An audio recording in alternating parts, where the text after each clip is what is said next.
Howdy, howdy, everyone. Man, my hair is poofy today. Just jumped out of the shower about an hour ago. You know, when you do the shampoo and condition and you look like you've been electrocuted. I've got that going on right now. But I hope everyone's doing well out there today. Today is July 12th. For those of you who are just stop keeping track of days because of Rona 2020 or Coney 19 or whatever it is. But hope everyone's doing well today. Should be a very, very interesting show. Those of you who are here joining us early, I got a question for you. I'm just curious. I'm not trying to boost engagement or anything, but where are you? Where are you in America? I would just like to know because, you know, every now and then I see my analytics and it's really interesting the demographics that I get when sometimes I do some advertisements and sometimes I'm just looking at just natural organic views, and I'm getting a lot over on the East Coast, and I'm getting a lot of men recently between the ages of 18 and 25, and it had historically been predominantly women between 40 and 60. So, just kind of curious, where are you at here in America? Hello to you, Kay and Mike, and hello to you, Mr. Exquisite. Hitting up with those good vibes, that's for sure. Man, do we have a lot to cover tonight, too. Rhiannon, hey to you. Hope you're doing well. When you say hey, is it in the what's his name? Krusty the Clown voice? Because that's how I hear it when I read it. Scenic City, Chattanooga, Tennessee. Johnny Pierce, did you know I've been to Chattanooga? It's a beautiful place, and it's actually on my list of potential towns to move to. Except you guys have like millipedes and snakes and tornadoes, so that's kind of the downside. It is now. Hey! Oh, it's great. Oh yeah. And I actually got a friend out there. One of our patrons lives out in Chattanooga, Tennessee too. She's got some really good sourcing spots. She's sworn me to secrecy. I'm not allowed to tell where her locations are, where she's getting some of her goods at. She would slit my throat if she knew that I was on air talking about her spots. Where is that like button when you need it? I don't know. It's usually right next to the dislike one. The thumb is in a different direction. It's this one. I believe it's on the left side. It just depends on what you're watching us on. PC, mobile, etc. It's gonna be in different places each time. Oh, you know what I forgot to do? I forgot to put my key light onto the shelf. Guess it's just going to be focused on me today. I don't even know if do we have any new decorations on the shelf today? Let's see. We switched out the glasses on our Boo Bear. I don't know if you can notice that. It went from the King glasses, and now it's the eBay Open 2019 glasses. And then we added a Metal Earth puzzle down there. It's a Halo edition Metal Earth, and I hope to do that one day. Even though I did the carousel one and I told myself I would never do one again. They're incredibly difficult. I had to use tweezers to assemble them. If you've never looked at Metal Earth before, it's crazy. Licks Gems from Las Vegas, Nevada. Very nice. I have a trip planned out there. I'm looking to go before the end of the year, probably around September. So if you're good out there and you got some good spots and you want somebody to come join you for some thrifting, I'd love to meet up with some of you out there. Johnny Pierce, Great River Park Mountains, hiking, great place to live, good golf courses as well. Hey, as long as they got disc golf too, I'm all about that. FMGM. I don't even know what that is, but good on you. But hello to the 17 of you who are here tonight. Like I said, we got a lot that we're going to be covering tonight. It should be a fun show. It's going to be a challenging show. I'm going to be frank with you. I looked over my notes, and we're slated for about 3 hours today, which I was not expecting, but it seemed like everyone and their mother found news articles. Thank you to you, Darren, as well. Darren found some hot news that we need to talk about today. We're going to be talking about item specifics. We added some last-minute stories in that were submitted by people who watch the show and people who sent me messages, so thank you for that.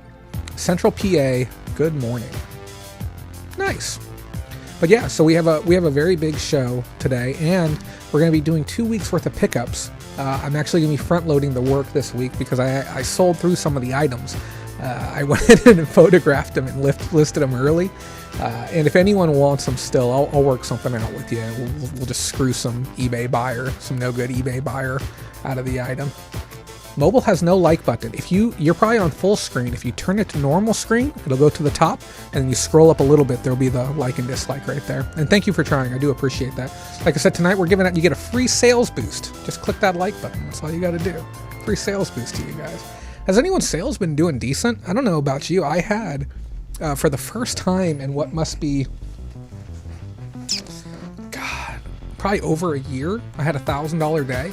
And I don't get those often, and it was very, very clean split. I did, I want to say about 350 to 400 on Amazon, close to 400 on Amazon, and then I did close to 400 on eBay, and then I did 400 on Mercari, which was very, very surprising. So I love those big days. Like I said, they don't happen often enough. And just for pure transparency, I don't know why I cannot get comfy tonight. Just for pure transparency, I was selling off long-term stock. I sold off some, what was it, Dragon Ball Z Super Card Game SBO1 booster boxes.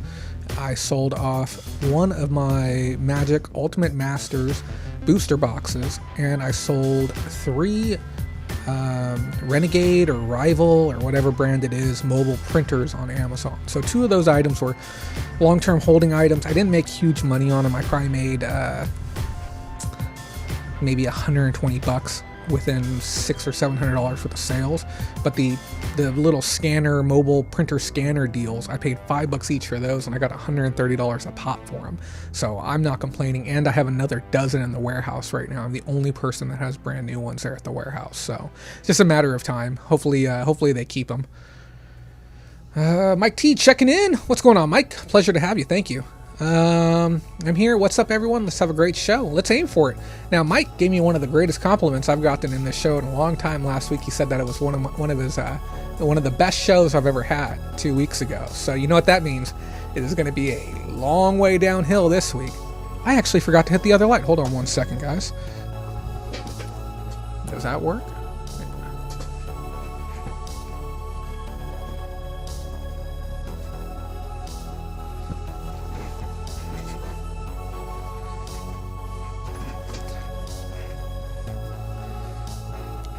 There's not a chance in heck that I'm going to have a second great show in a row if I already start fumbling by leaving lights off.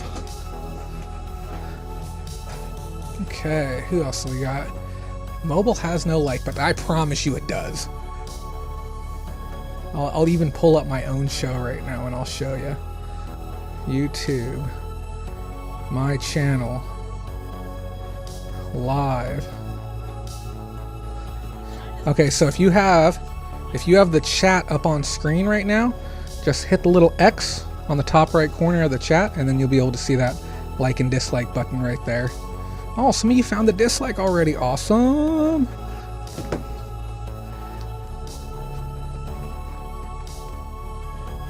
James Murphy, sales went down 76%. Year over year, month over month, week over week. What type of period are we looking at?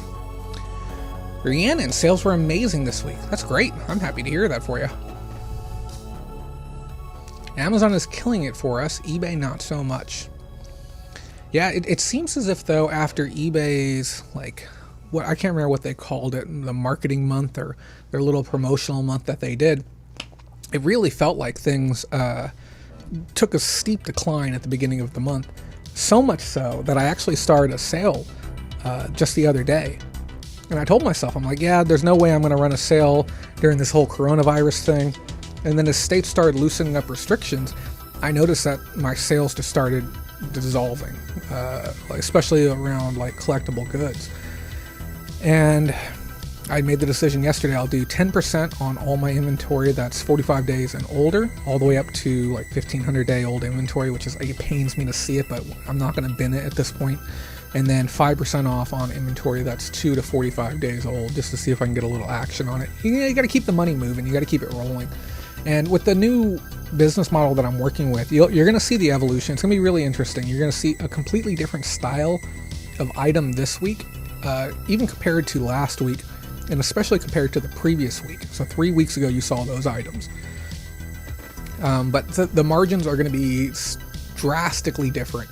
And part of the reason why I've opted to show all of the items this week, obviously I want to front load my work. If I can be 100% listed and caught up by Tuesday, which I'm 100% minus the bin of stuff I got today. If I can be caught up by Tuesday, that gives me an extra 5 days off that I get to go out and source and do whatever the heck I want before I need to sit down and start worrying about the next episode of Reseller Roundup. So those of you who don't know, we used to do this every week. Now we're doing it every other week, and I have to do it this way because I'm just not making enough money. We're gonna talk about that here a little bit later. I'm not going to be panhandling, but we are going to mention and touch base on that. And then, you're just going to see a different way of sourcing that I've been doing that I am hoping will be more effective, but it's going to take a little bit of time to build up enough high-quality inventory to make this business model work. And we'll talk about that transition when the pickups portion of the show starts. But we have some really interesting items this week.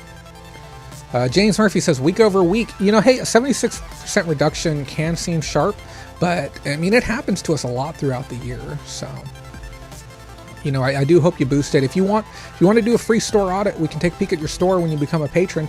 It's only $20 a month right now to get all those perks, and we'll look over your entire store and we'll give you actionable things that you can do to boost your revenue. If you don't make that extra $20 back within the first 30 days, we will hand it right back to you.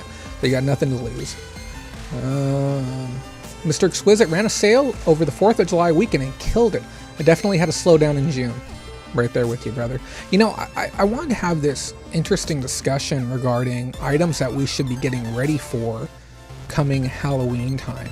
And I really do think that costumes as a whole might be a sleeper item, just for the simple fact that I think there's going to be a lot of states that aren't going to allow retail sales of costumes. And there's going to be a lot of people flooding to the internet wanting those costumes, willing to pay 2 to 2.5x retail for those items. And then I'm also curious, maybe there's some, beyond retail arbitrage, like traditional retail. Like I know Walmart's going to be carrying costumes, so I don't know. It's going to be interesting. It's going to be real interesting to see. I was also exploring the idea and the thoughts around items that would be good for an at-home Halloween experience. So we're talking like hardcore Halloween decorations, trunk or treat type things for the kids, like wall decor to really give that ambience and that theme. Decorations are already out and being purchased. I believe it. Yeah, it's definitely something you're going to want to keep your eyes on. I will say those of you who are doing custom creations, those of you who create stuff with your Cricut 3D printer, anything to that effect, anyone who has the ability to do print on demand, just get ready to make stuff. There's going to be a lot of money for those people who are in those creative spaces to really just start yanking on that cash handle. If you want to collab with me and work together on creating some original designs and we can split the profits, I'm more than down for that as well. Money from Mars, hey now, I'm awake. Welcome, Money from Mars, happy to have you as always. Who else we got in here? Interesting thoughts on the costumes. Yeah, it's an idea that I want to flesh out a little bit more, but it's somebody came to me the other day and they said, I just need help finding an item that I can make a lot of money on. Like, I just want something that I can buy a lot of and then I can sell online to make a profit. And I said, that's the damn dream. And, the person you're going to hire, you're going to have to pay a lot more than you're going to pay me to be able to find those specific items for you. But the reality is you have to be able to think just a little bit ahead of everyone else. I posted in group chat this week about a buy that I'm executing on. I plan to spend $5,000 to $10,000 on it. And I said, hey, anyone who's here who wants to be a part of this, I will pair you up with my vendor. I'm not going to make anything. I don't want to make $1 off you. I'm like, I'll pair you up with my vendor. You're going to pay my wholesale price. You can order as much as you'd like. I'd like a minimum PO of $1,000 just so we're not wasting anyone's time. Not that 900, 800, 700 is a waste of time, but when you're dealing in like a large volume and you're working with vendors who do, $200,000 to $400,000 in volume a quarter, we don't really want to waste their time with a $500 or $400 order. That's just the way that they view it. So there are opportunities on items, but you have to have the foresight to say, okay, I think that this might be the next thing. So I've got 2 different sets of trading cards that I'm going to be going after this week. And one is, it's pure speculative, hyper speculative. And then the other one, I'm able to draw some good information just based on the market and what's going on with this product. I posted about it yesterday afternoon, right around,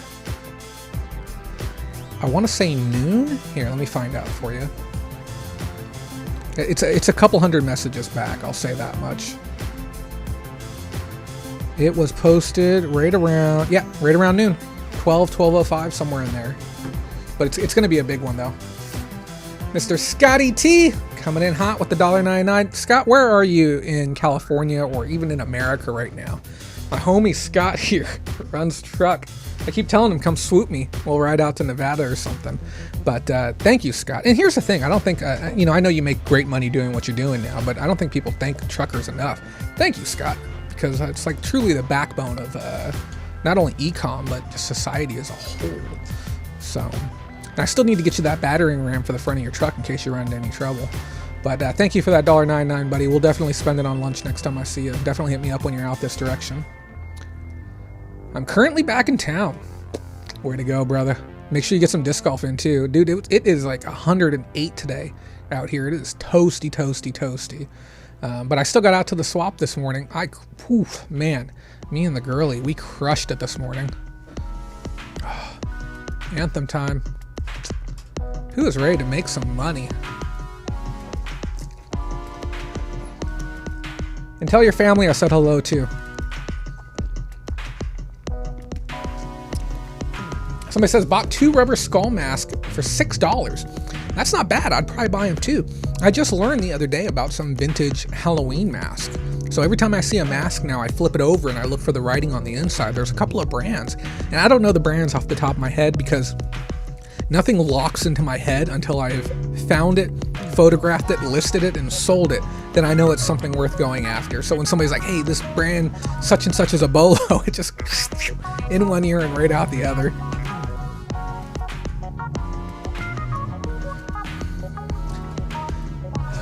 Man, we got a lot to talk about tonight.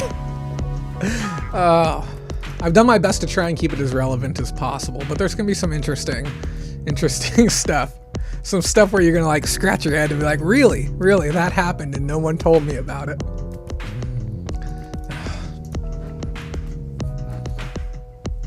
And I promise you, twice tonight I'm going to be getting very animated. There's something that I'm very upset about, and there's something I'm very passionate about, and they'll be at different times throughout the show. But even looking over these notes, I'm getting a little fired up right now. Oh.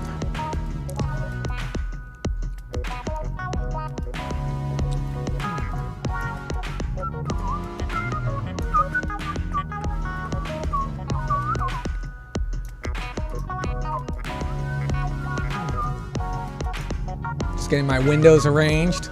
Let's make this happen. I don't know who's pumped about tonight.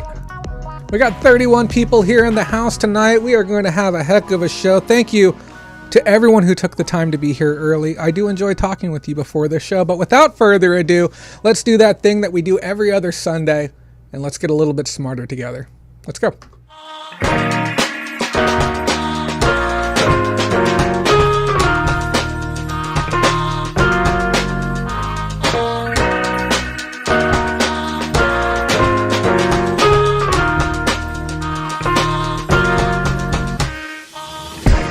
What is going on, guys? My name is Jay Kraft with the Facebook group All Around Pickers Lounge, coming at you live again from beautiful Bakersfield, California. Today is July 12th, 2020, and we have a huge show in store for you. As always, This week we're going to be talking about eBay's brand new enhanced local pickups, but after that we're talking about something very important. We're talking about some radical changes that are coming to PayPal that you need to know about, and unfortunately I still haven't gotten all the details on, but I'm going to tell you everything that I do know. We're also going to be talking about evolutions and changes within the market that you need to know about going through 2020 and how the climate of things might be changing, where to park and invest some of your money, and what type of items to look for, maybe a little bit of what to avoid. On top of that, we're going to be having a talk about managed payments. We got a little bit more information. We got some stuff from e-commerce bites and from Reseller Cafe, and some stuff that I think we just need to talk about regarding managed payments. It's one of your concerns. I've seen it in the forums, I've seen it in the community threads, and I've seen it on our Facebook page. We're going to talk about it. And before I forget, if you haven't done so yet, join us on Facebook. It's free. You can interact with everyone, put up posts, showcase what you get, ask questions, yada, yada, yada. On top of that, we're going to be talking about some brand new item specifics coming to eBay. I have some concerns, I'm not going to lie, but I mean, when have I not been on air and had concerns about things that eBay is doing? It happens. And we're going to be taking a look at 2 weeks worth of pickups. We got some amazing items. I got some items from last week, which I think I was looking back at them now and I'm saying, some of these might be deemed as problematic, but we're going to go ahead and try and do it anyways. Now, if you missed out on last week's show, it was probably one of the biggest ones of the year. And if you ask Mike Tobias himself, this boy gave it a 10 out of 10. No, he didn't. But he did say it was one of the best shows he ever watched, and I appreciate that for saying that. Yeah, it was a really great show. We had the one and only Jordan Sweetnam, eBay's Senior Vice President, on air with us to answer some what I thought were hard questions and what I thought were good answers. Apparently, some of you didn't care for him, but that's all right. We're going to be having him back again. He'll be back before the end of this year, and I'm going to leave it up to you. I'm going to tell you guys, hey, tell me what you want to know. Tell me what you really want to hear. And I was telling people, too, you know, you don't bring on a senior vice president with eBay and you hammer him. You don't beat him into the ground and ask him these insane questions that nobody is expected to answer. What's wrong with eBay?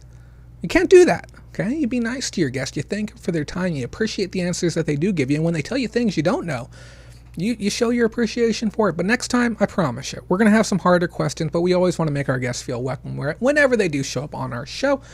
Last week, we also talked about eBay's criminal indictment. The 6 people that were arrested and being questioned by, I think it was Massachusetts Criminal Division. I can't remember the exact name on it. But we're going to have some additional details on that tonight, some interesting developments that came from there. We also talked about an Amazon and Zoox deal, and we talked about Square, PayPal, and USPS news at the end of the hour. I recommend you go back and watch that show. You know, there's not many shows that I can really, hang my hat on, but that was a good one. It was a really good one, in my opinion. Again, thank you, everyone, for taking the time to be here tonight. We got a very, very interesting show in store for you. Now, I want to start off a little bit before we get into the news. We had a little bit of a thing happen this week, okay? Not a bad thing. I guess it boils down to perception. But I want to talk about this. I want to talk about this image that I posted online.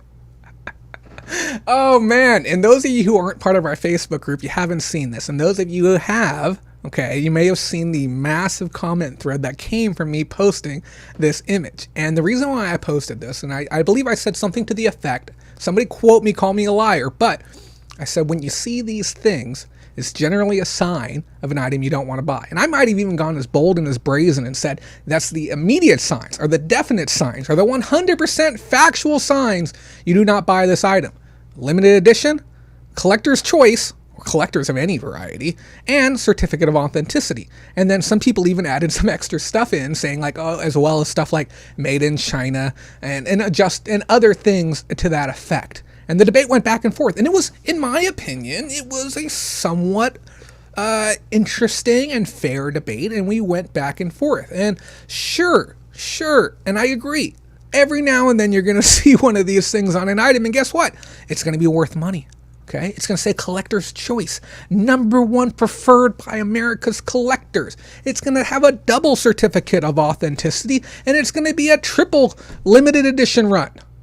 One of 1,000 ever made. Whatever. Okay, and it's going to be worth something. But I'll tell you right now, when you see all 3 together, that is truly a death blow. That is truly going to be an item that's not going to be worth anything. And sure, can you find me a singular example of an item where one person looked at it and you know what? They went ahead and paid 4 times retail because maybe it was some damn Dorothy figure and they liked the way that it looked and they pulled the trigger on and they overpaid for it. Sure. Okay, in that situation, we call that person the greater fool. Okay, the one who believed the value was there and pulled the trigger on it. But does that mean that that's the market price? No, not at all. When I'm talking about this post, what I'm referring to is we're looking for mass market items. We're looking for items that were pushed out into the public. I said, give me some examples of something that's worth 2 to 3 times MSRP. Okay, something that's worth, where you can justify the investment. You can say, I'm going to buy 10 of these. I'm going to camp on them. Okay, and I'm going to wait for them to go up. But I'll tell you right now, I've never seen an item that has all of those things on there that has actually done those types of gains and that type of movement within the market. Generally speaking, when these things are on the boxes, they're not worth a damn thing. Now, I must specify, just for clarity's sake, and I put this in the comments because I know some people are just going to kind of power skim the comments and they're not going to take much more away from it than that. This does not include the top end of the market. We're talking the top 1 to 3% of the market. Okay, the best of the best within any given category. And Disney was given as an example. And I've seen many of Disney collectibles that say certificate of authenticity. I've seen many that say, preferred by collectors. I've seen many that have said limited edition, and they fetch huge bucks. Yes, it does happen. To see all 3 on one Disney item, I can say I've never seen that before. Okay, but when we look at any category, anything, okay, you can look at the top 1 to 3% of that category, and it's going to be great because that's just how it is. I've talked before about this channel, Reserved Investments, that I've been watching, and I've learned a ton from. I bought a couple of books based on his recommendation. I got a couple more downstairs, and they're fantastic reads. We're going to be talking about those probably in 2 weeks when I finish a couple of them up. But he talked about the importance of relevance of items and relevance of categories within the market today. And he gave some examples of items that are losing relevance, and I've kind of expanded upon on this. I talked with somebody within the music industry the other day. We're potentially doing a large deal, somewhere in the area of like $150,000 to $200,000 worth of inventory being moved at one time. If you're a big music person and you're interested in being in a part of a massive deal involving a bunch of limited edition, collector's choice, one of a kind, Kozik items, okay, let me know, and we'd be happy to talk with you about that. But we talked about the decline of relevance in certain categories. One of them I mentioned was Elvis. Okay, I mean, you talked to me about the 70s and 80s, and Elvis items were hot. Even think of things like Coca-Cola, super hot collectibles, and either through mass production or lack of relevance, you start seeing the decline. Now, this item that I showed on the Facebook page was a porcelain doll. Porcelain dolls have drastically lost value as a whole over the last decade. Now, does that mean the top 1 to 3% are also impacted? No, but these items are separate from what me and you see on the regular. The mass market stuff that everyone else gets, the stuff that we all have, is not the same as a German handcrafted, hand-painted, real human hair, precise detail, 1 of 2 made type of piece. Those are completely different types of items, and to associate the two together is where the confusion might come. So for me, I don't touch porcelain dolls. And to expand further, G.I. Joes, really losing relevance. Beanie Babies, lunch boxes, okay? Remember metal lunch boxes, plastic lunch boxes, the Aladdin ones with the thermoses even, that came out in the 80s? We're seeing all of these categories slipping. Furbies, they're actually making a little bit of a comeback now, but Furbies used to be booming, huge back in the day, okay? Using this type of information, it's not about going out and saying, when I see these things, these are going to be indicators of making a great buy. Sometimes these indicators are going to help you save time. Knowing what things to avoid is just as valuable as knowing what things to go after. Sometimes, this might sound crazy, it's important to write off an entire category. I won't look at porcelain dolls anymore. Why? My time is better spent on a category that I know well. Now, does that mean that I will never, ever show a porcelain doll on this show? No. If I see the hallmarks of a great piece, looks like it's hand-painted, looks like it's exceptionally highly detailed, really high-quality packaging, really high-quality costume or outfit with it, sure, I'll take the time to look it up. But mass-market dolls, just your regular porcelain one, I won't even flip them over and look at the marks anymore. It's just not worth the time to me. That time is better spent going after items I know. But once I do know my categories well, all the different categories I work, sure, maybe one day I'll circle back around. It's the same reason I don't touch glassware. 99% of the glass you're going to see, I even go as far as to say 99.5% of the glass you're going to see at thrift stores and swap meets and trade shows is worthless. So for me, 5 out of 1,000 pieces are going to be worth actually buying. Are you going to look up 1,000 pieces to find the 5? Obviously, as you get better, you're going to be able to say, okay, these are the things to avoid.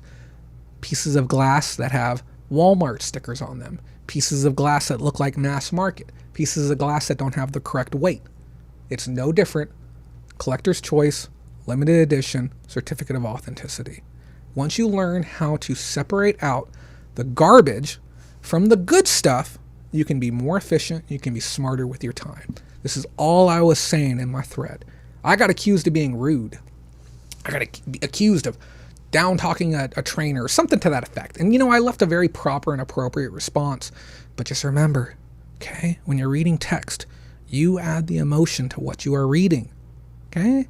Most times people aren't hostile. Me and my girlfriend, we have this problem.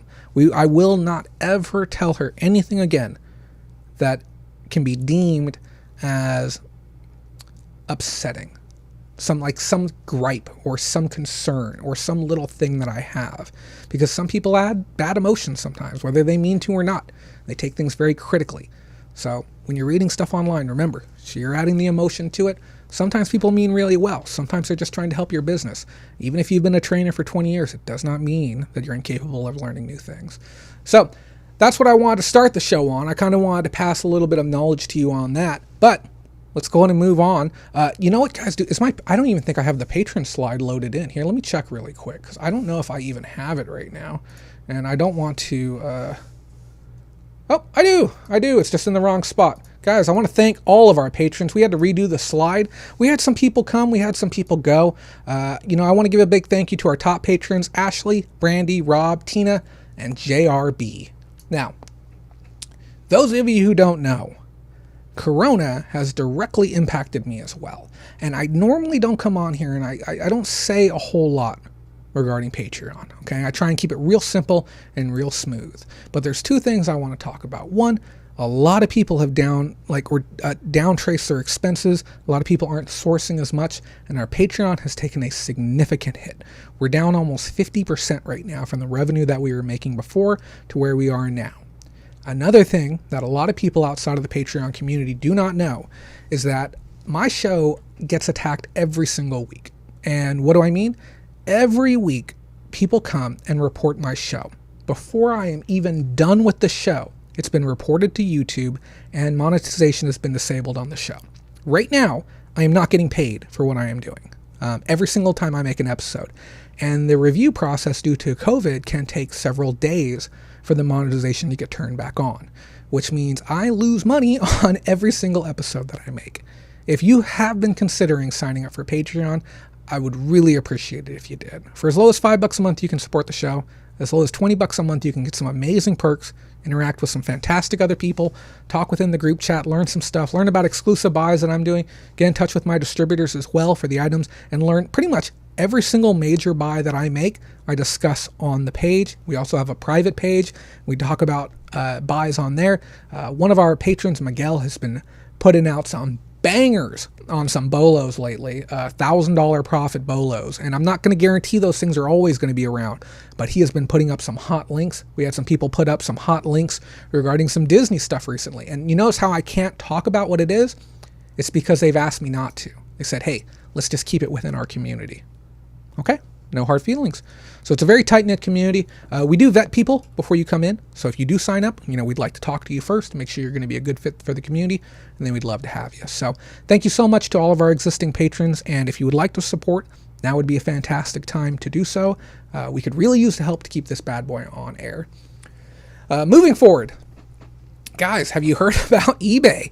Last week we talked about a series of events that involved eBay and a criminal investigation into 6 employees who basically cyber stalked it's believed to be the writers of E-commerce Byte, Ina Steiner and her husband, the Nordic couple, as they may have been referred to as. Everything from sending like really, really bad stuff, sending pornography to their neighbors and under their name, sending a mask of a pig's head, sending a death wreath, as well as a book on like how to cope with the death of a spouse, online cyber stalking, harassing phone calls, and it was believed that they literally went to their house with the intent to put a tracker on their vehicle. And these are all claims within the criminal indictment. The criminal indictment is 70 pages long, I believe. I read the entire thing. It's really, really hairy stuff. If you're looking for a good read this Halloween, I definitely suggest you take the time to skim through it. A seventh person has now been charged within this scandal. It is, again, another leadership member as far as we know, but there is actually still some confusion in the air because in the indictment it refers to Executive 1 and Executive 2. And there's a lot of rumor going around as far as who these two people can be, and the speculation, it is Devin Wenig and former CCO Steve Weimer. Now, the thing is with Devin Wenig, which makes it very, very weird, and I just learned this information. Those of you who don't know, Devin Wenig, former CEO, who's replaced by Jamie Iannone just a little bit back. His departure from the company was very confusing. A lot of people felt it was due to the pressure of activist investor Starboard. I think it's Starboard? Yeah, the pressure from them. But rumors are now circulating that Starboard applied pressure on eBay because they knew about what was going on regarding this and felt that it could be a really bad look for eBay if Wenig was still around when this criminal indictment dropped. And again, I must continue to state, speculation. What we also just recently learned is that Devin Wenig received a $57 million sign-off package with eBay when he left the company.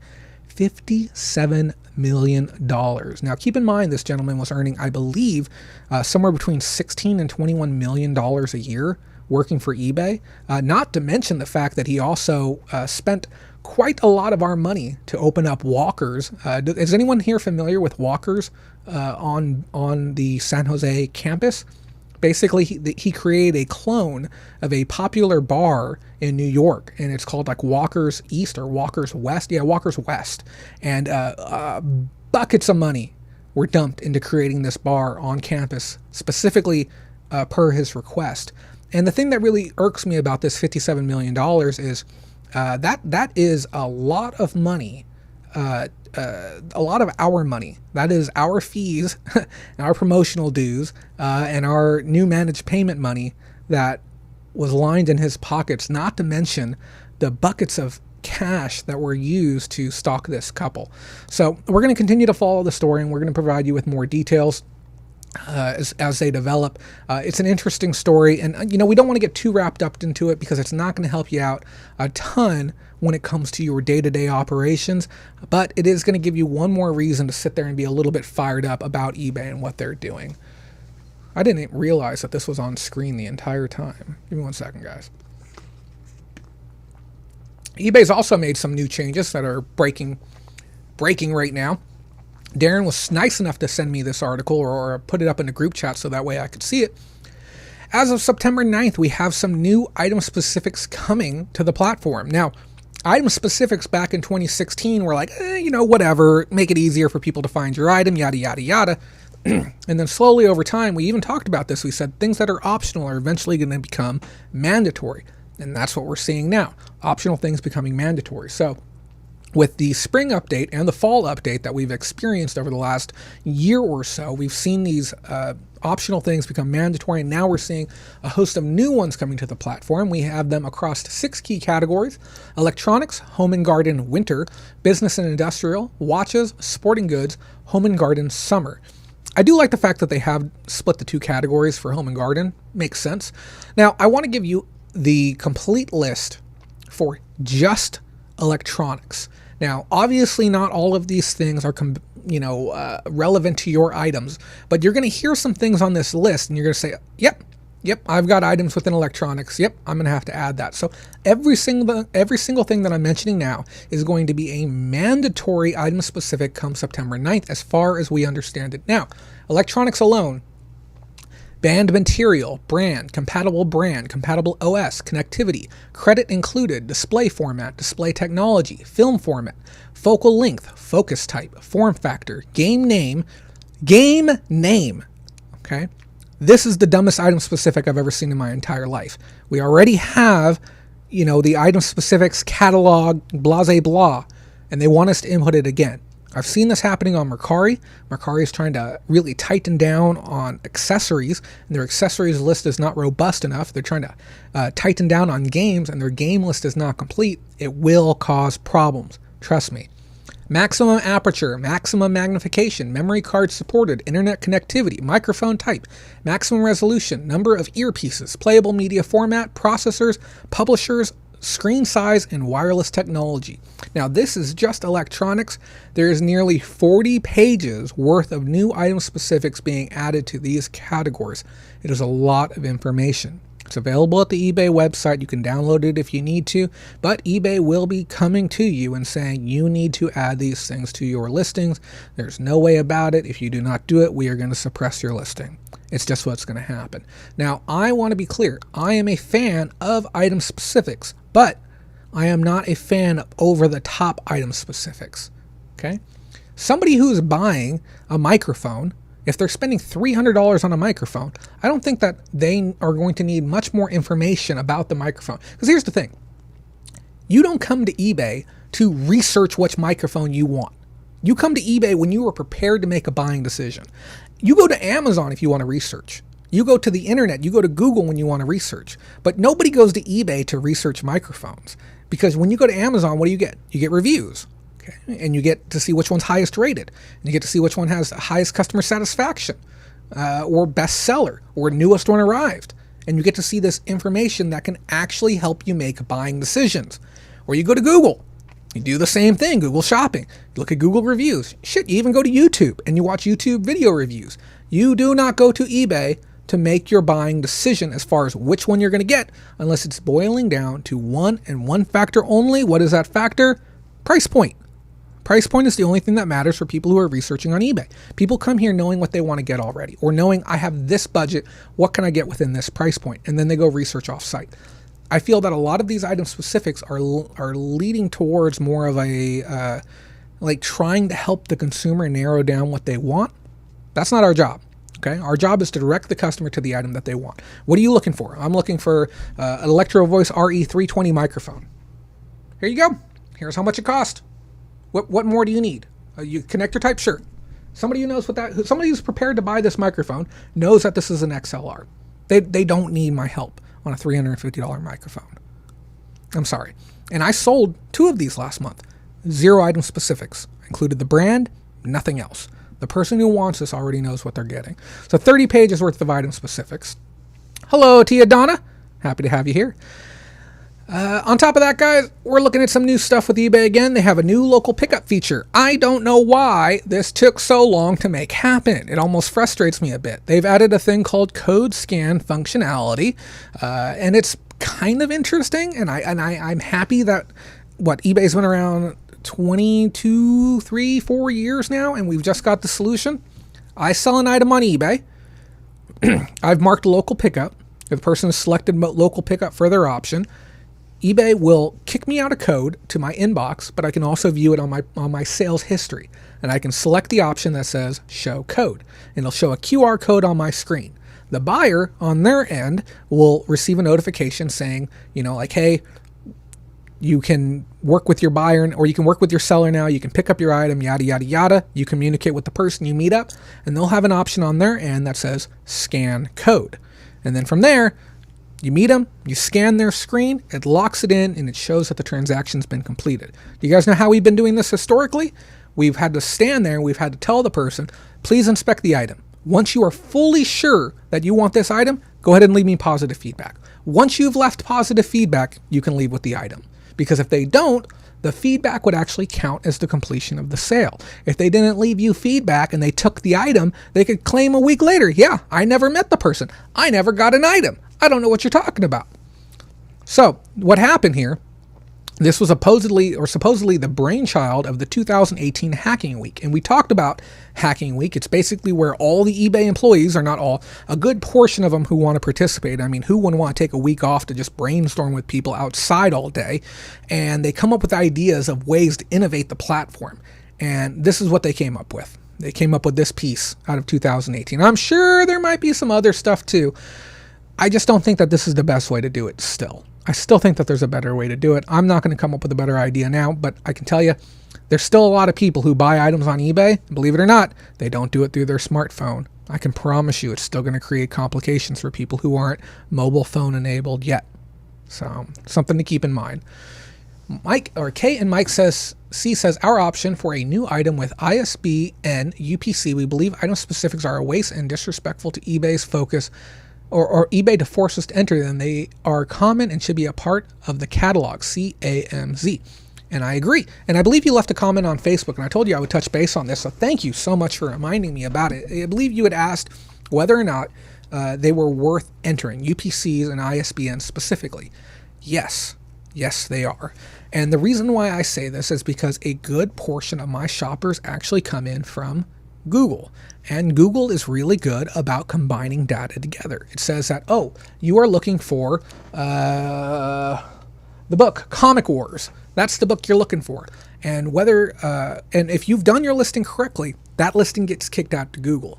And complete listings that feature the information that Google actually wants will get served up. If you're missing UPCs, now ISBNs, that's a little bit of a gray area, but UPCs certainly, I would strongly suggest including UPCs, especially on new items, because if you don't, guess what? It may be, and most likely will be, ineligible to be served up to Google. I get somewhere in the area of about 30% of my sales straight from Google. If you go through and you take the time to do it, and I know it's tedious, okay, you will see an uptick in your sales. The best way that I can explain to somebody, I've said this on air before, is if somebody walks inside your bookstore, let's say you have a bookstore with 10,000 books, and they say, hey, do you have a copy of Comic Wars? And you say, yes. The customer says, well, where is it? Books. And that's all the help you give them. Okay, you don't give them any extra information. Now, let's say you've added some slight item specifics.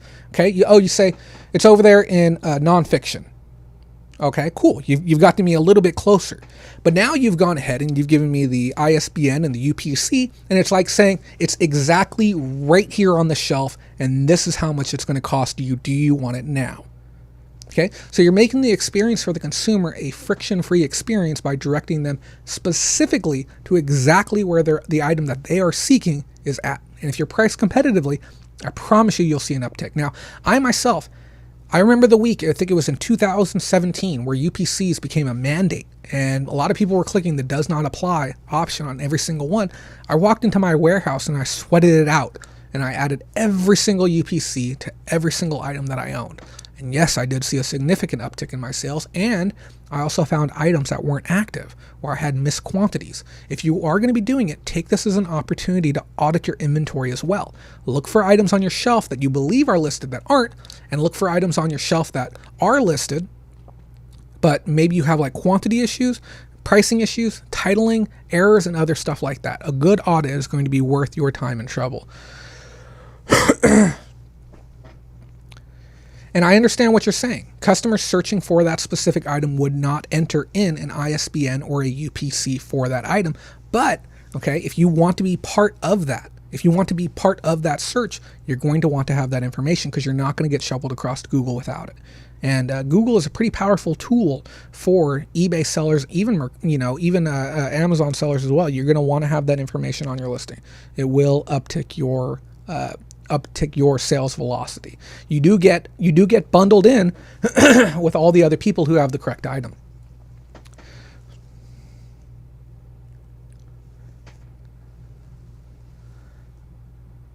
I don't understand the value of not showing up in pricing scans. But I'll tell you from here, this is my outlook on that. If you want to have a more detailed talk, I am not opposed to that at all. Send me a DM and we can kind of flesh out the idea a little bit more. We got a lot we have to cover this week, though, and I might be able to have some more time at the end of the show to talk about it a little bit more from there.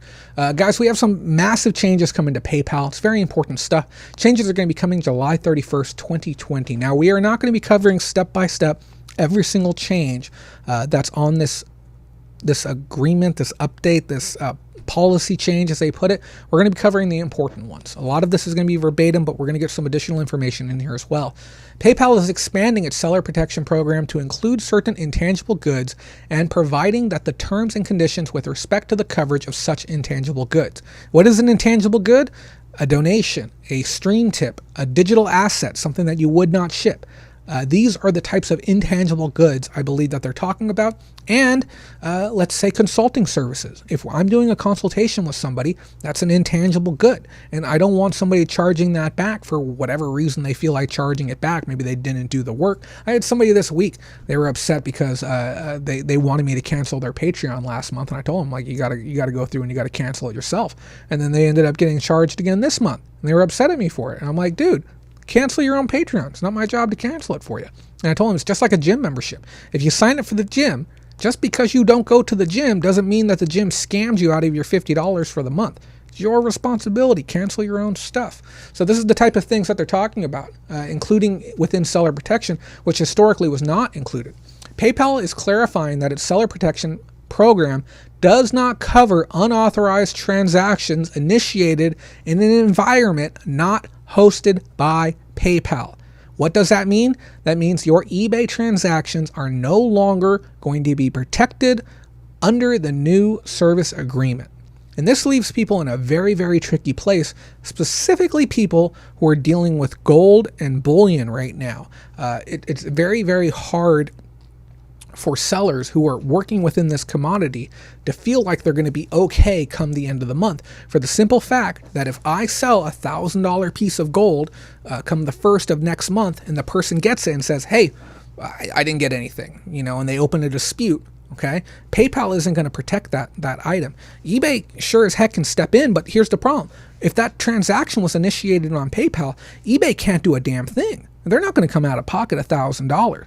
Anyone who has gold and bullion for sale right now, make damn sure you get it delisted by the end of the month. You will not be protected. And I can promise you right now, there will be an incredible amount of fraud happening at the beginning of next month by would-be scammers on all precious metal commodities, but particularly gold. It's basically like they're waving this giant flag in the air right now and saying, hey, who wants free gold? Next month you can come down here and you can get free gold. And I know people aren't going to be talking about it this way, but I guarantee you scammers are lining up and they're ready to rock and roll to be able to pick those items up, because it's a very tricky place to be. And the worst part about it too is that those of you who have those types of items online, guess what? You can't say don't sell via PayPal.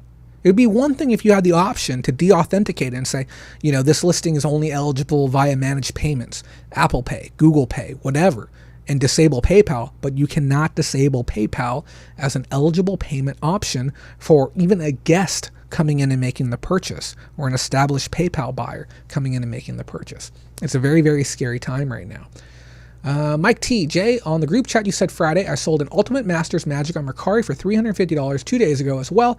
I've learned you can ask more than on eBay and get it too. Yes, you can. Let me see if I can find one really quick.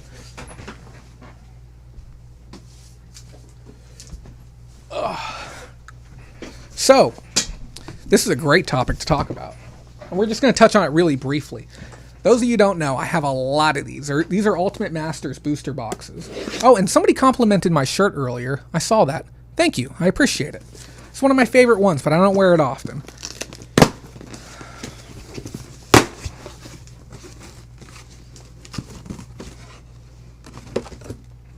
These beauties. I know it probably seems a little incredulous that I just cracked that box open right now, but the value is inside of these little boxes right here. I sold one of these for $350 the other day on Mercari. How much can you buy this for on eBay right now? $322 with free shipping. And on top of that, you get your eBay bucks. And on top of that, if you're smart, you're using a cash back card and getting another 2% on top as well. So what is that? 6, 12, 13, $13, maybe $13.25, discounted off $322. You're paying roughly $309 for one of these. I sold it for $350 on Mercari, and the cheapest one after that is $400. Why would somebody pay more? Well, Mercari is fun money. Okay, I don't know if people have realized this yet, but Mercari is play money for some people. Some people don't withdraw their money. Did you know this? They don't have a bank account set up for whatever reason, or the bank account they have, maybe they don't have access to. Maybe they use their parents' bank account. They don't withdraw their money, so they can only spend it back on their Mercari. Some people only sell specifically to get money, specifically to buy things on Mercari. Certain items and certain categories, you can ask for more money. Wii controllers, that's a great example. Pokemon, we sold 2 copies. The girlfriend sold 2 copies of Pokemon Emerald this week, $70 each.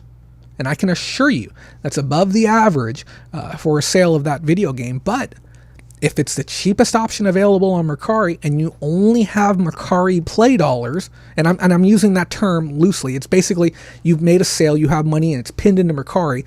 For people who can't get it out, they're Mercari bucks. That's all they can use it for. And people will pay more money for the same exact good. Some people feel like they have to lower the price because they get that pricing advantage, the fee structure is lower and stuff like that. That is not necessary. There are opportunities to push the bill, and I'll tell you right now, on Mercari, there are so many untapped categories where you can make an absolute fortune. There's items right now I can buy on eBay, I can buy on Amazon, and I can immediately put onto Mercari, and I can ask 20 or 30% more. And there's hundreds of them, more than I have time to find right now. I'd rather be outsourcing, but I don't like RA, I don't like OA. There's hundreds of items like that you can go get.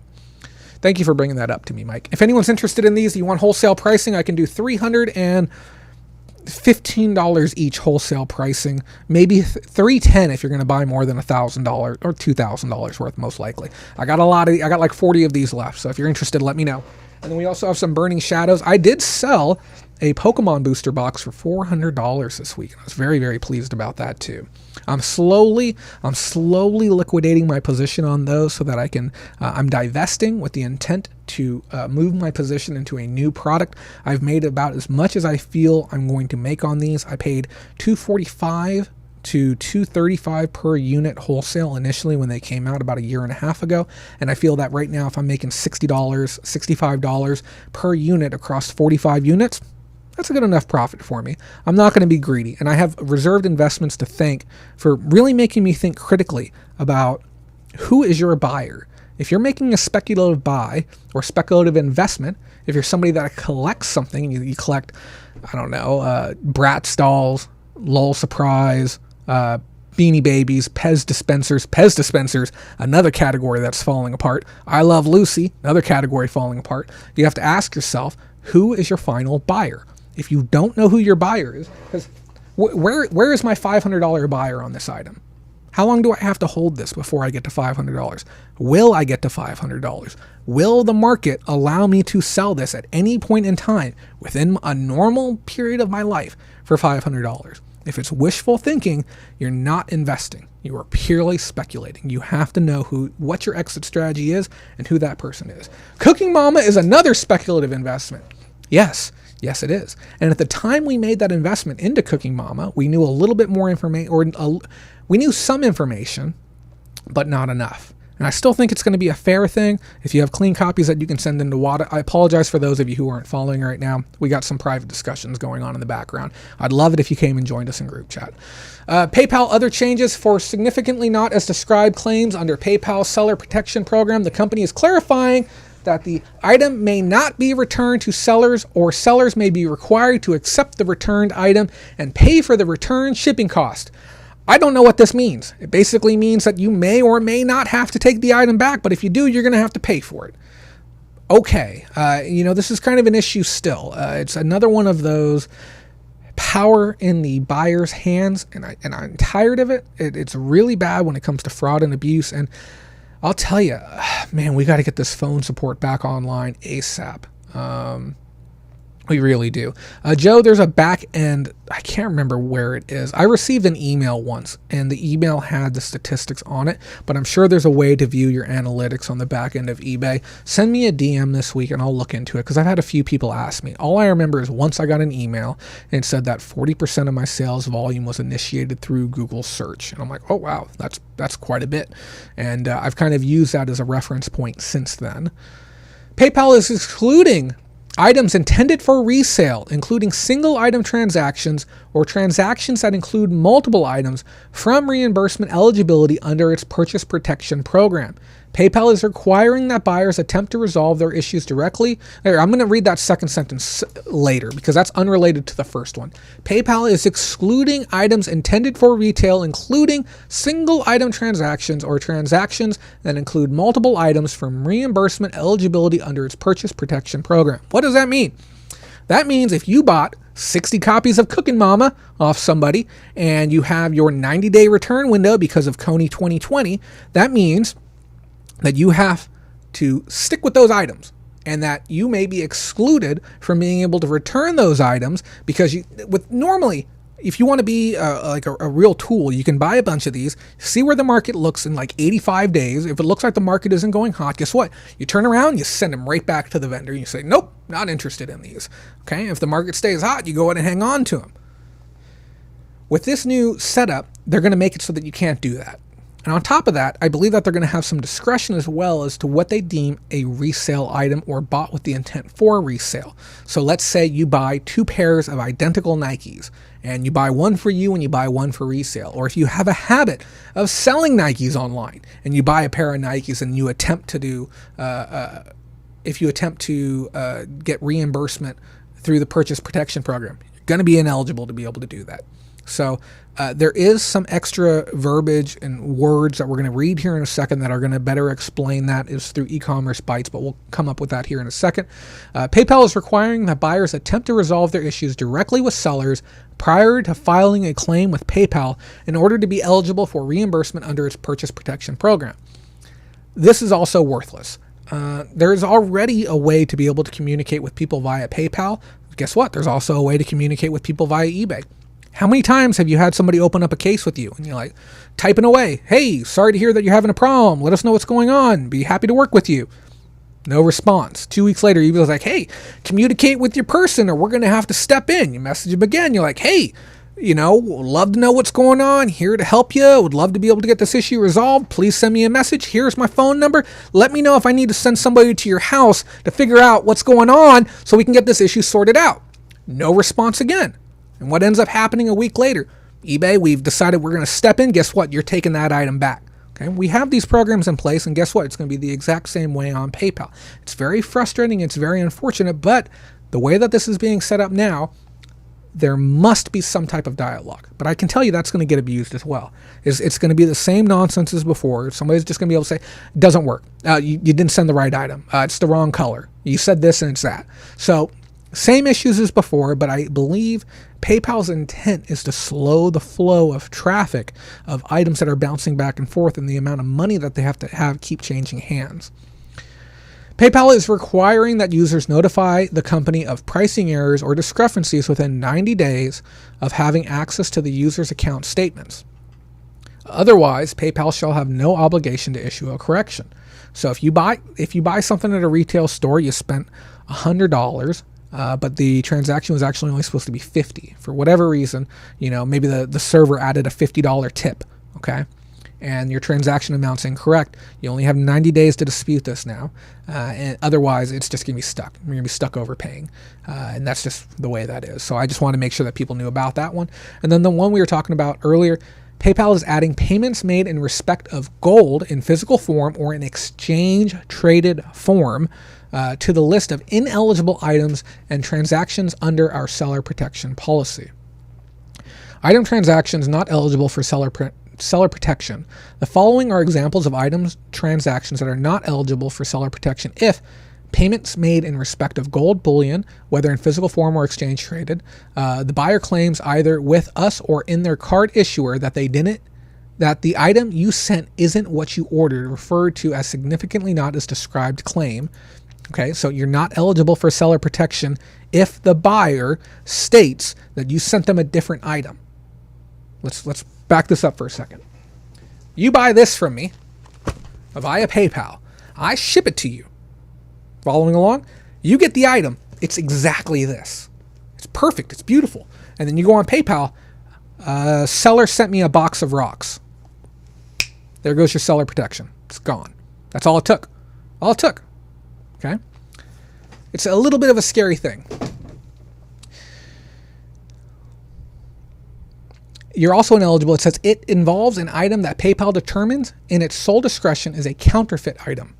If PayPal decides an item is counterfeit, it's ineligible. Okay.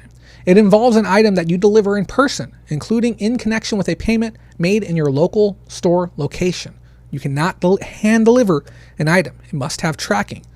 It involves sales that are not processed either through a buyer's PayPal account or a PayPal guest checkout transaction. For example, if the sale was made using PayPal Payment Pro/VT product, PayPal Business Payments, or using PayPal Here, then it is not eligible for full coverage. So if you're using a PayPal Here scanner, guess what? That item is not eligible for full seller coverage.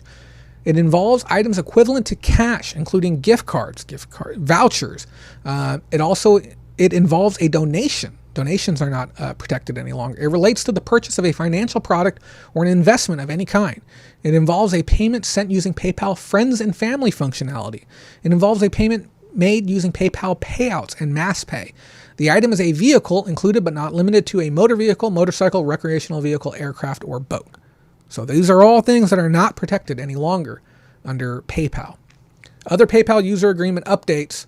This is something I really had an issue with, and I have gone far out of my way to try and understand what I'm going to tell you right now. I probably spent the better part of 2 hours researching this. I contacted payment providers. I contacted ReadyPay. I opened up a dialogue with PayPal via their help desk. I went to the eBay forums. I went to the PayPal forums. I created a PayPal forum account. I asked questions there. I looked at other threads. I reached out to experts within the industry that I knew and asked for help on this issue. This is absolutely bonkers that I cannot find information on this.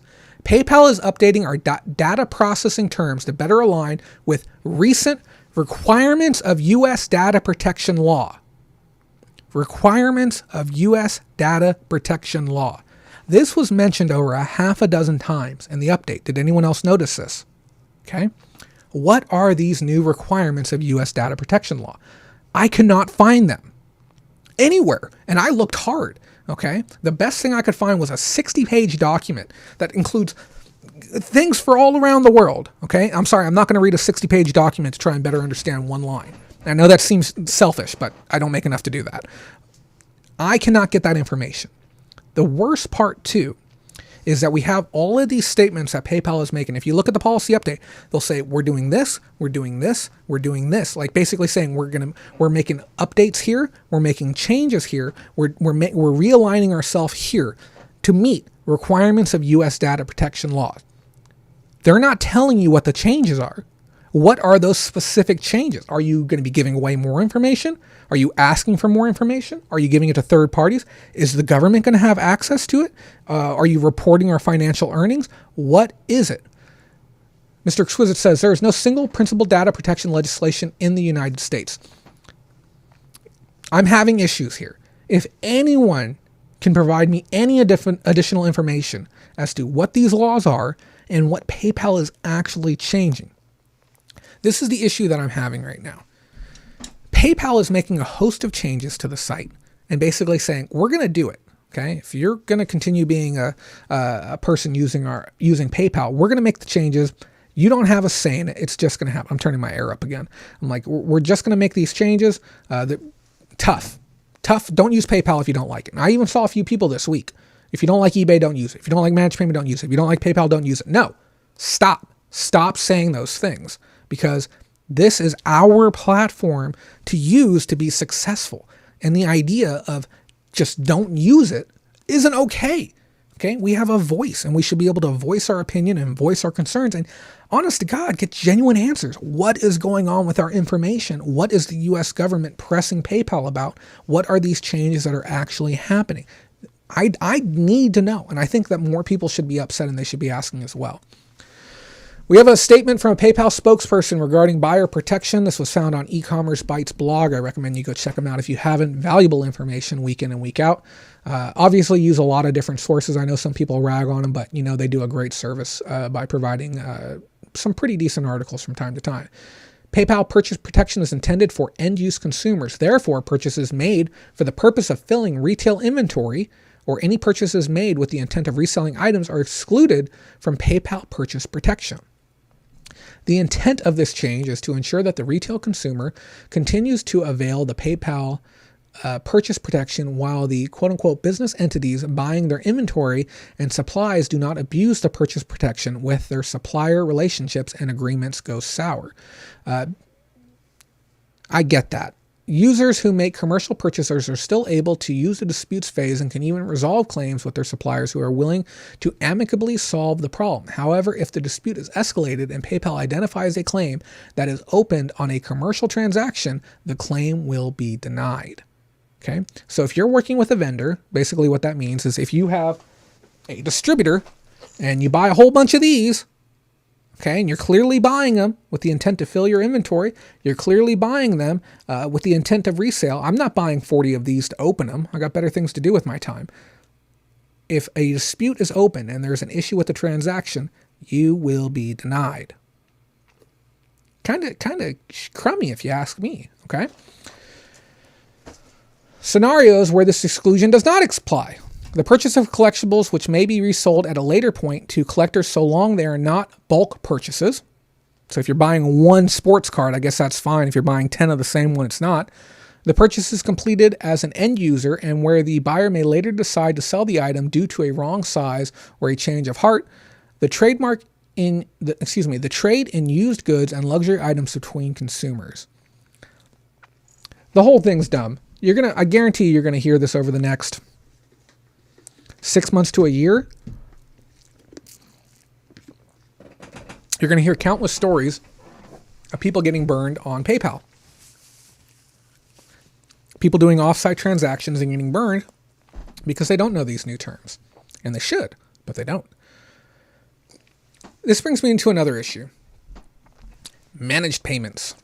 This is something that's been on the top of everyone's mind for the better part of 6 months now. And for some people, this is like, Jay, why are you talking about this? I'm on managed payments. It's fine. I don't care. Why are you talking about this again?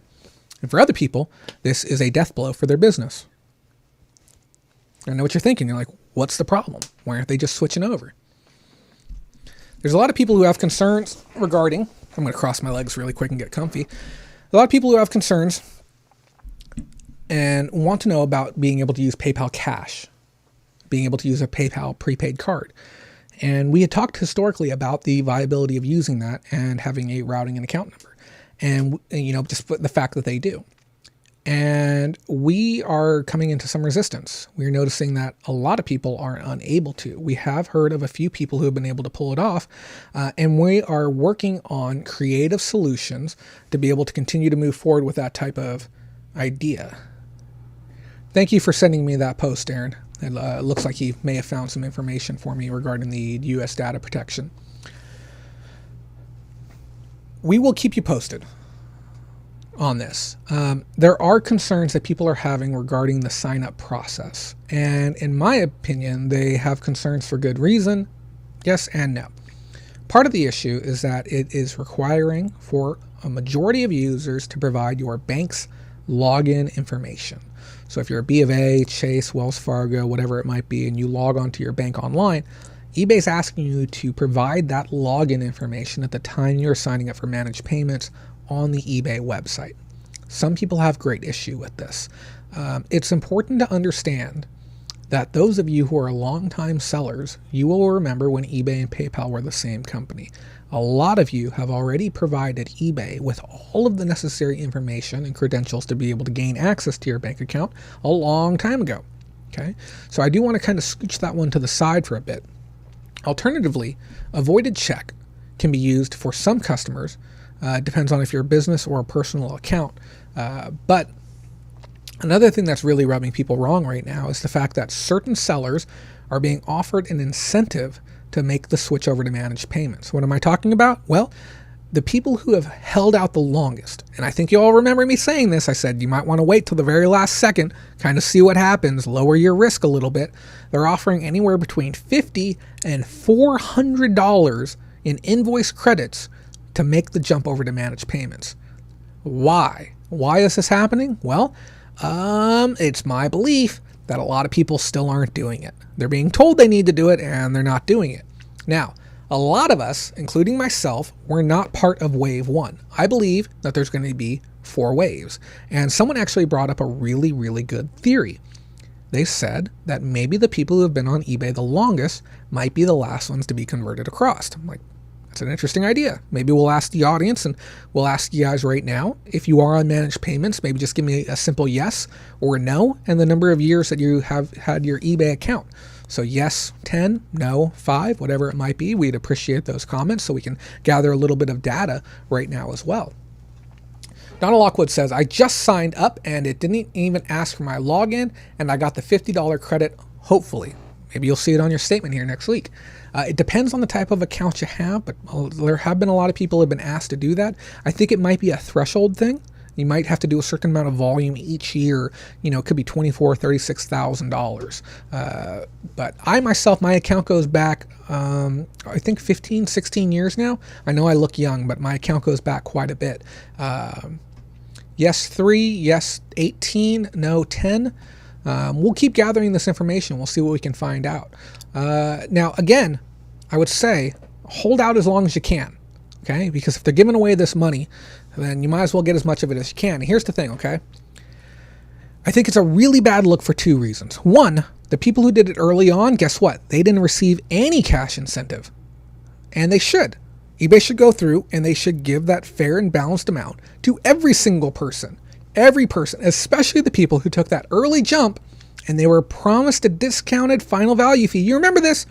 Early adopters were going to get this special rate and they lock it in and then they took it away. They said, nope, you don't get that rate anymore. Another thing that really bothers people is the simple fact that we don't have all the info yet. What are the rates? What are they going to be?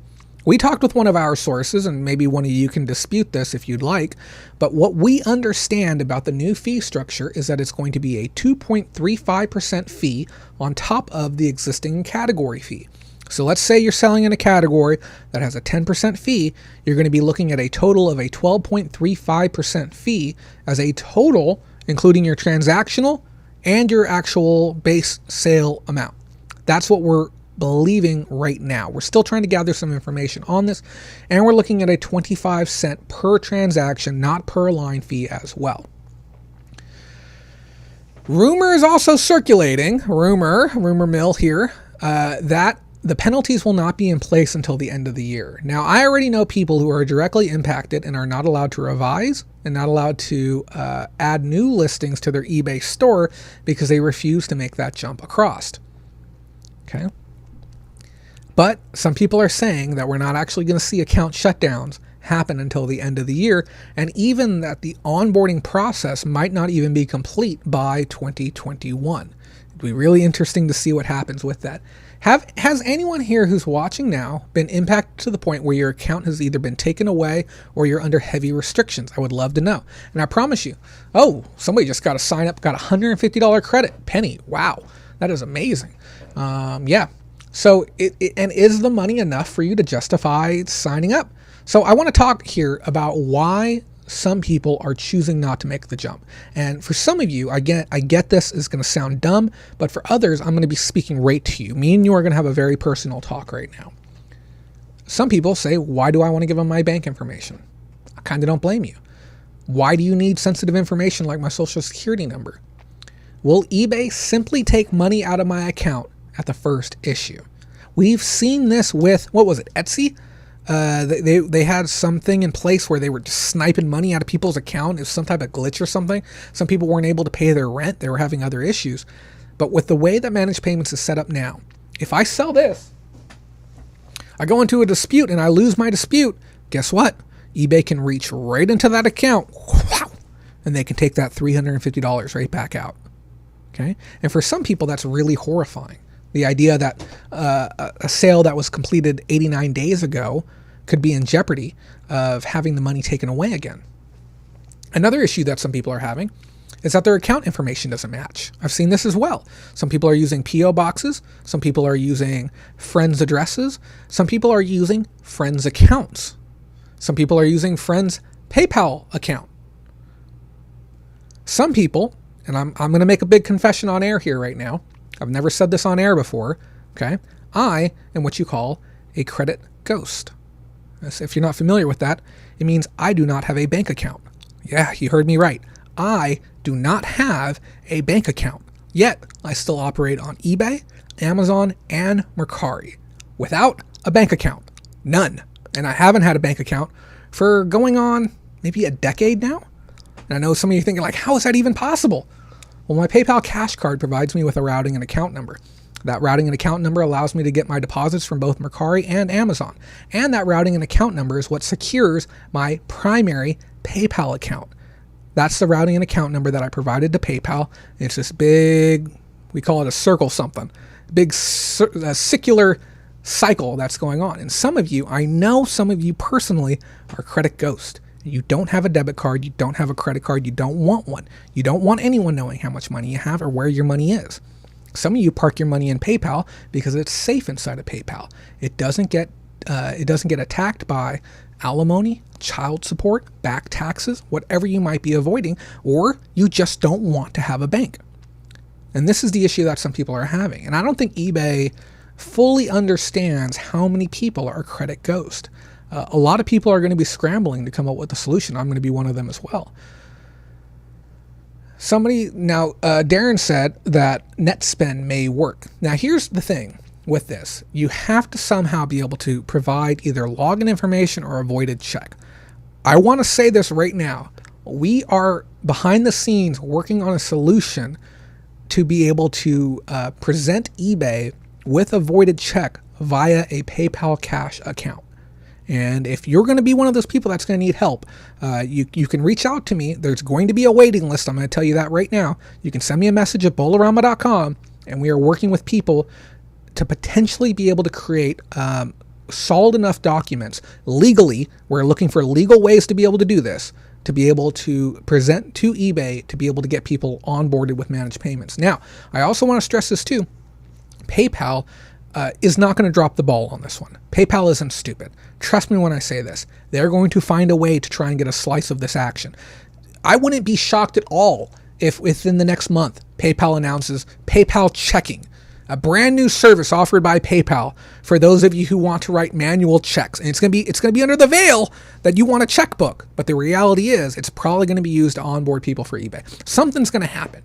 Okay? And if it doesn't, I'm going to be floored, because PayPal has a golden opportunity to pick up millions of dollars worth of revenue and fees and stuff like that right now. So where do I stand with my advice right now? Wait patiently. Let's see what's going on. Let's gather some more details. PayPal, I don't know if PayPal is FDI secured. I couldn't tell you. I don't think they are, because they're not a bank. So I think they're a money holding organization last time I checked, but don't hold me to that. I am recommending you wait. Get that free money if you get that free money. If you don't have to onboard yet, don't onboard. Just wait. Those of you who are concerned regarding using your primary form of payment, go out, get a new bank account. Just do it. Okay? Those of you who are ineligible to use your own information for whatever reason, update your information on your account now, if possible. Update your names and whatever else on your primary account to whoever is the one running the account for you. Have them go sign up for a new card. I am personally recommending that you keep your eBay finances all on one account, all on one card, and then all your other stuff can be however the heck you want it. It's going to be the safest way to do it. I'm also recommending regular withdrawals and or transfers to another account to avoid any type of chargebacks, any type of money getting stripped out of your account. Okay? Now, while we're on the topic of eBay, let me take a look at these comments really quick.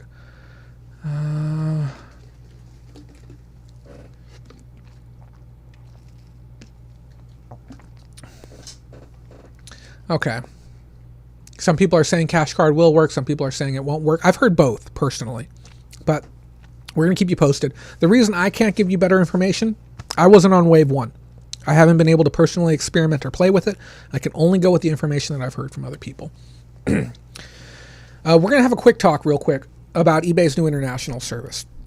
International delivery service that they started about 2 months ago. This is not Global Ship Program. I told everyone, do not use this service. I said it is a horrible idea, and it's more expensive than Pirate Ship's simple export rate. If you have Pirate Ship, you have to ask them, say, can you please add simple export rate to my account? Just click on the little chat button in the corner. We do not receive revenue from them any longer, but tell them, Jay from Bolorama sent me. Maybe they'll let me start collecting commissions again. It would be lovely. But tell them Jay from Bolorama sent me. Please add simple export rate to my account. You will get cheaper rates on international packages than anything that eBay can offer you, anything that USPS, anything that Stamps.com can offer. They are the cheapest international rates in America that you can get. You have to ask to have them added. But some of you, for some reason, have started using this service, and I cannot tell you the number of personal messages that I have gotten from people saying, the item has gone missing. What do I do when my buyer does not want to pay the courier fees? What do I do when the buyer does not want to pay import duties? What do I do when they do not want to pay tariffs? Do I have to take this item back? Do I have to pay for return shipping? Yes, you have to pay for return shipping. Yes, you have to deal with whatever additional penalties. Yes, you still have to refund the customer if they refuse the item. Do not use this service, okay? I believe the whole idea of this service was to ensure and create an option so that foreign governments could receive the full value of tax and tariffs on items sold domestically via eBay. A lot of people were skirting fees, lowering the value of the item on the actual customs form. They were adjusting the value on there to try and get a better deal for their consumer, or doing some type of shipping post manipulation to try and get better rates for them. Do not use this new international service. Global Ship Program or simple export rate. That's the way that you're going to want to do it. Anna Fitzender says, not sure that's such a good advice. They try to take money that's not there, and then you have a bunch of bank fees. Yes, you totally can. But what you do is you get yourself a debit card. Don't use a line of credit. Use a standard debit card, and you tell the bank, say, I do not want overdraft protection. Do not let my bank, do not draw out more than what I have. Only what I have, and your bank can set that up. So if you have $5 in there and they try and hit you for 50, decline. Does not go through, and they will not be able to take it out. So that's what I recommend doing on that. So disable overdraft protection. You do not want them being able to draw extra money that you don't have. And just so you know, I haven't had a debit card in probably a decade. So if things have changed, I apologize, but that's my understanding of how debit cards work. Here's the thing. I want to clarify. I do have 3 PayPal cards. I have four. I have PayPal Cash, PayPal Prepaid, and then 2 PayPal Primary cards. Those of you who don't know, PayPal's withdrawal limit went from 400 to 500 randomly. I don't know when this happened, but if you have 2 PayPal cards, you can withdraw 500 on each one of them each day. So you can pull out $1,000 each day if you need to pull the money out. Does anyone know? I know this. Does anyone know how to get $3,000 a day cash out of your PayPal account? I'll leave you guys to think about that one for a second. There's a little bit of a trick that you can do. I used lots and lots of sponsored items, paid to eBay over $10K in fees. I guess they thought I'm a big fish. Penny, you are a big fish. You're the best fish. Thank you for being here tonight. Guys, we're going to talk really quick about changes in the climate within the reseller world right now. Those of you who don't know, there's some things happening in the world. I don't know if you've seen Fox News. I know some of you like that. I know some of you like CNN. I know some of you like the Daily Mail, Reuters, PBS, talk radio, whatever it might be, wherever you're going. We're not a political show, and I'm not even going to play that game with anyone. But the climate is changing, and we need to talk about things simply in the sense of being mindful of what you're buying. Now, earlier we talked about how certain items are losing relevance in today's day and age. Well, certain items are also losing favor, while other ones are gaining favor. Go figure. there's two categories of items that I want people to be particularly careful about. Now, I want to be very clear. This is my own personal interpretation of the market right now. I don't watch anyone else's shows. I don't watch anyone else's opinion pieces. I don't read anyone else's articles, okay? When it comes to trends within resale, a lot of this stuff is just my own personal interpretation of the market. There's two categories I'm worried about right now: NFL and NASCAR. And those of you who have been following the news, you understand why. Now, NASCAR has already been on the downturn. And I know some of you can be like, oh, I got this massive NASCAR collection and my children are going to retire on it. It's going to, we're going to cash out our 401k. We're going to sell our NASCAR and we're going to go buy an island, over in Tahiti somewhere. And great, good for you. But a lot of NASCAR as a whole has really been going down the drain lately. I'm talking over the last 5 years predominantly. A decade ago it was pretty strong, was holding all right. A couple of key people died off, rest their souls, but we started to see this rapid downturn in the popularity of the sport, attendance, the value of secondary market goods. And we've seen the same thing happen with the NFL last year. We saw a lot of downturn, a lot of people, burning jerseys, a lot of people getting upset, and we actually saw impacts to viewership and attendance, at least for a certain period of time. Certain things are transpiring right now that lead me to believe that we're going to see significant drops within these markets again. Johnny Pierce, yes. Global shipping service is the absolute best for international packages. So, I believe personally, we're going to see a significant downturn in the value of these goods. This is my personal interpretation. Now, am I saying go out and liquidate your NFL and NASCAR stuff? Yes. Yes, I am. And I normally don't say this, okay? If you have a position on some of these items that can be considered controversial, if you have Redskins, if you have Chiefs, okay, if you have these types of items, now is probably a good time to get rid of them, okay? Because we've learned historically that certain items, when they get erased from being eligible to be sold online, it can destroy markets, okay? If you're holding that type of inventory, you're kind of screwed if you have no place that you can sell it. And if e-commerce as a whole, if eBay, PayPal, Square, all make the decision that these items are no longer worth having and no longer worth selling or trading, okay, and nobody can get their hands on it, it can't be traded anymore, and people can't have this regular barter, we can't see this regular presence online, they're going to start losing relevance, and they're going to lose relevance fast. And I know some of you, I hear you, Mr. Exquisite, okay? I hear what you're saying. I know you got a position on some of these things. I'm telling you, now might be the time to start shifting your goods. But if nothing else, okay, I want you to be mindful when you go out and you see some of these items and maybe not take such a large position, maybe not take such a big risk, maybe not park so much money within one of these categories until we really see where things are. Mike T says, I've been selling generic NASCAR items lately. Get on it while you can. Yeah, I personally think we're going to have issues with that. Now, other items that have had some interesting activity as of late, Gone with the Wind on DVD, doubled in price. Collector's editions have gone up 10 to 40 fold in price right now. Aunt Jemima, Dukes of Hazzard, and I must say this as well, anything that has to do with Black history. These items that have been deemed problematic are things that you're going to most likely want to release your position on here pretty darn soon, or you may be holding on to them for an indefinite amount of time, and they could potentially bottom out to zero. Okay, so just be very careful. As we start making this shift, though, does that mean that Darren and his massive collection of Redskin goods are going to be worthless? No. It just means that the traditional way of selling might not be available to him.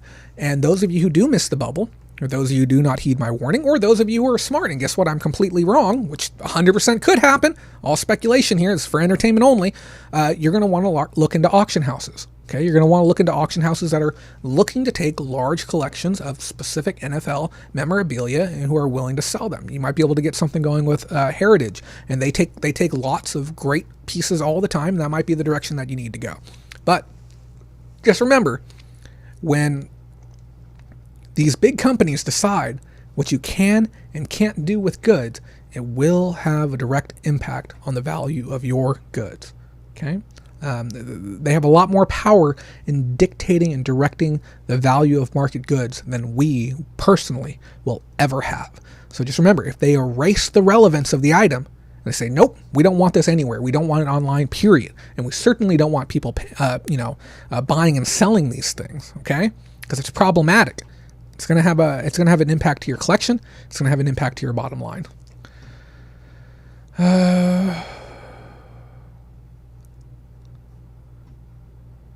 Thank you, Darren.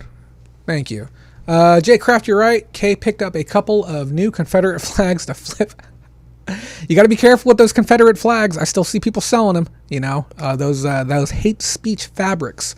eBay earning call on the way, July 28th. Q2 numbers are going to be revealed. We were fortunate enough to have Sweetenham on air, and he gave us a little bit of insight as to what was going on. I'm going to tell you right now, those of you who missed your free lunch on eBay when eBay was down to $26 a share, I remember clearly saying, I said, now is the time if you're looking at eBay to go in and throw a few bucks at it, collect your free lunch. eBay is now right around $60 a share. And you know why? Well, maybe it's because the market's hot for them right now. I promise you, it's speculators going a little bit crazy. eBay is not, in my opinion, worth $60 a share right now. It's just not. Okay, the fact that they're paying dividends, I think, might be what's enticing some people. eBay will go back down to $45 a share, in my opinion, by January. Those of you who are betting against them, I'd bet hard, personally.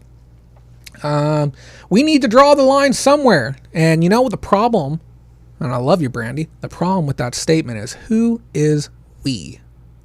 Who are the deciders of where that line is drawn? That is the problem. And, I had this great discussion with my girlfriend the other day, and I told her either all of it's okay or none of it's okay. And when you start drawing that line is where things get a little bit tricky. And yeah, she says each person draws their own line. And I'm fine with that. But I think the issue is when other people start telling you that your line is wrong, and then they attack you for where you've drawn your line. It's either all okay or none of it's okay. That's my take on it. Next, I also emailed Jordan Sweetenham. I emailed him this week regarding the number of fakes online. And there was a ton of chatter regarding reproduction and reprint sports cards. People have come to the realization, they said, hey, we can't make good Pokemon fakes. We can't even make good Magic the Gathering fakes. But you know where there's a massive opening? Cards that we can make? Sports cards. And there was this limited run card, only 10 of them were made. One guy sold 12 of the number 8 out of 10 this week. He sold them for, I think, something like $300 each. A little bit wild. Did you hear about those people who got caught selling gold? They made a whole bunch of fake sales, $2 million in fake sales over the course of 5 months on eBay. $2 million worth of fake sales in 5 months. Didn't ship a single item out. Provided fake tracking to every single person. Kind of drug it out. Waited till the money cleared and inked out $2 million. 2 of them are facing 4 years in jail. Odds are they'll get 2. $1.4 million in restitution. I'll say this right now, $600,000 to spend in jail, 1.5 years, 2 years in jail. Make $600,000? Sign me up. Let's go. I'll take that paycheck any day of the week. Amazon is to display real name and addresses in September. Some people are upset about this. I guess the idea is to weed out scammers, basically what we're looking at, but there's going to be some other implications that are going to come of that. You might have to be worried about rival competitors learning a little bit more about you. You might have to worry about your high value inventory, maybe being a little bit more exposed. I recommend adjusting your name and address before that change takes place. Obviously, be careful. Keep your account in good standing. Don't get caught. But just be careful with what you're doing. If you do have a secondary address, we do recommend that you use that just to protect yourself, your family, and your inventory.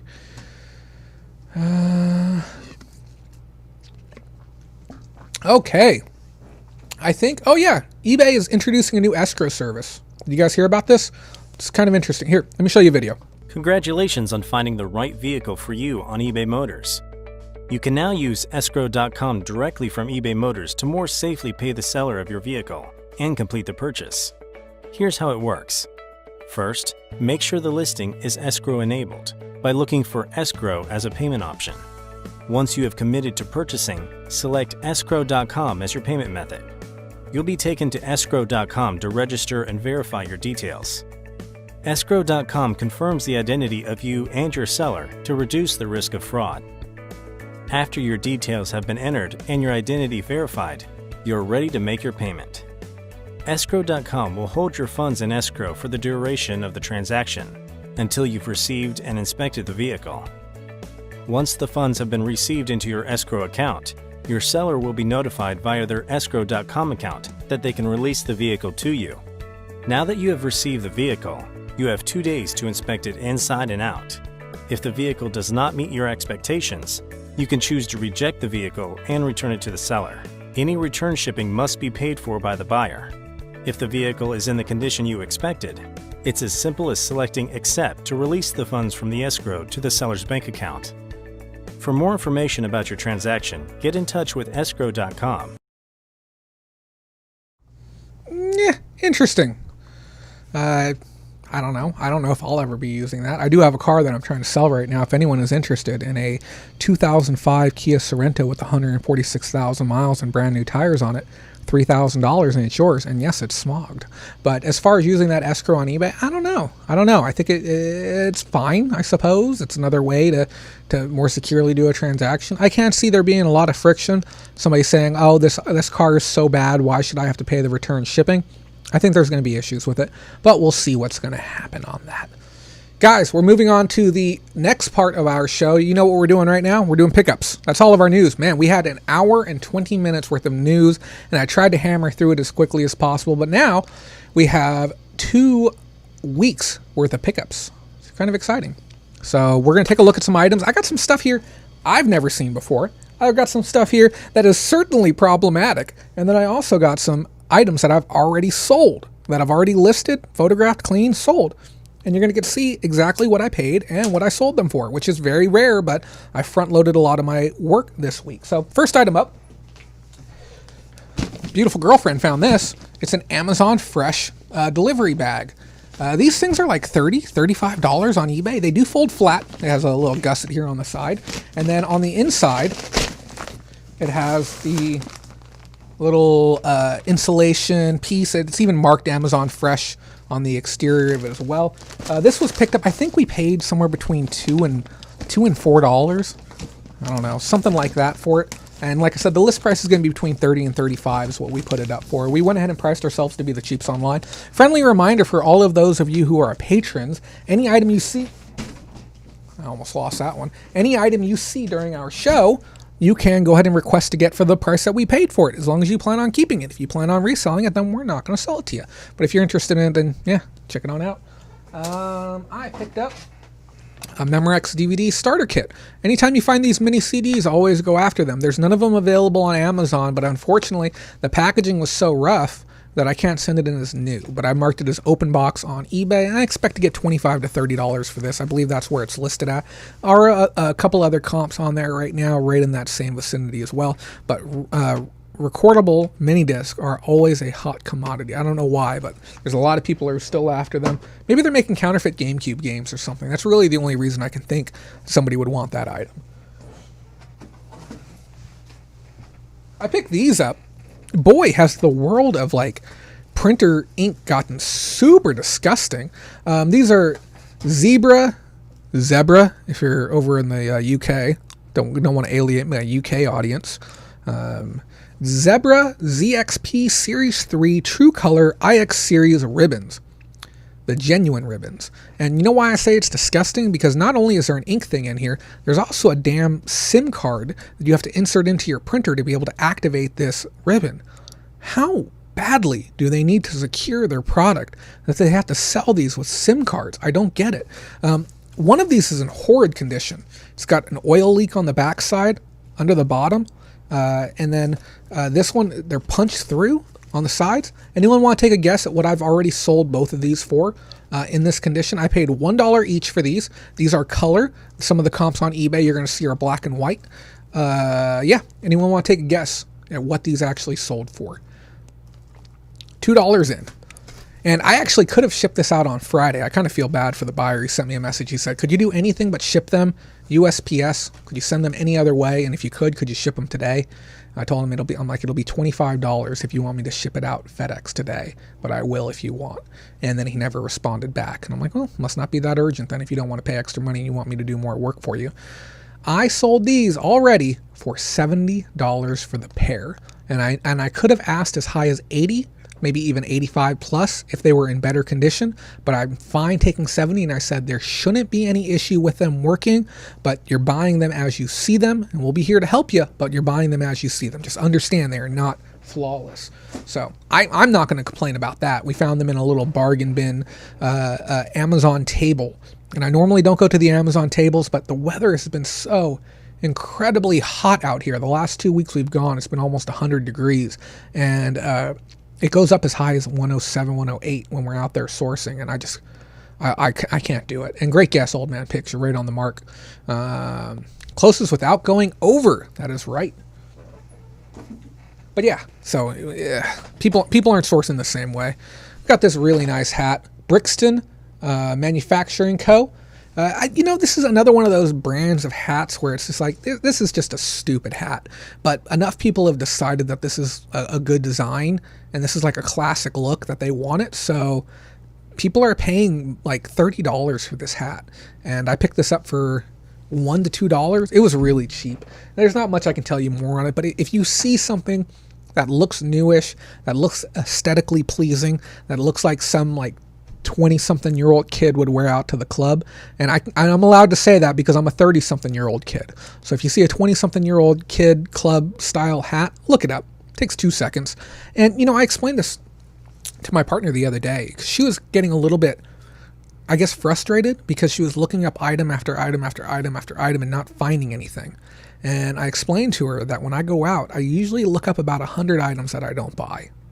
It's part of the process. And when I first started, I was looking up 200 items each day. I would go to multiple thrift stores and search. It's the only way you get better. Be prepared to do a lot of search. If you're going to do anything you want to get good at search. To become a master in search. And we're going to talk about an item at the end of the show that she searched, couldn't find the correct information. And remember, she's brand new. She's a week in. She's already got almost $300 in sales, though, mind you. I think it might have something to do with the fact she's working hand in hand with one of the best instructors in America. But we're going to look at an item that, through her search, we almost passed on. And because she insisted that the item was different than what I was looking at, she's pointed out something specific on the item. I looked up the item again. It was over $100 sold. And we're going to be looking at that at the end. So very, very neat. Harry Potter fans, be ready. We got a very cool piece coming your direction. We got an Atari. This is a 4-switch. One of the least valuable ones out there. This is worth maybe about $45, give or take. I cleaned it up, made it look nice. Like I said, everything that you're seeing now is listed, so it's going to look a lot cleaner than the items that you typically see when I pull them out of the bins. I got this plus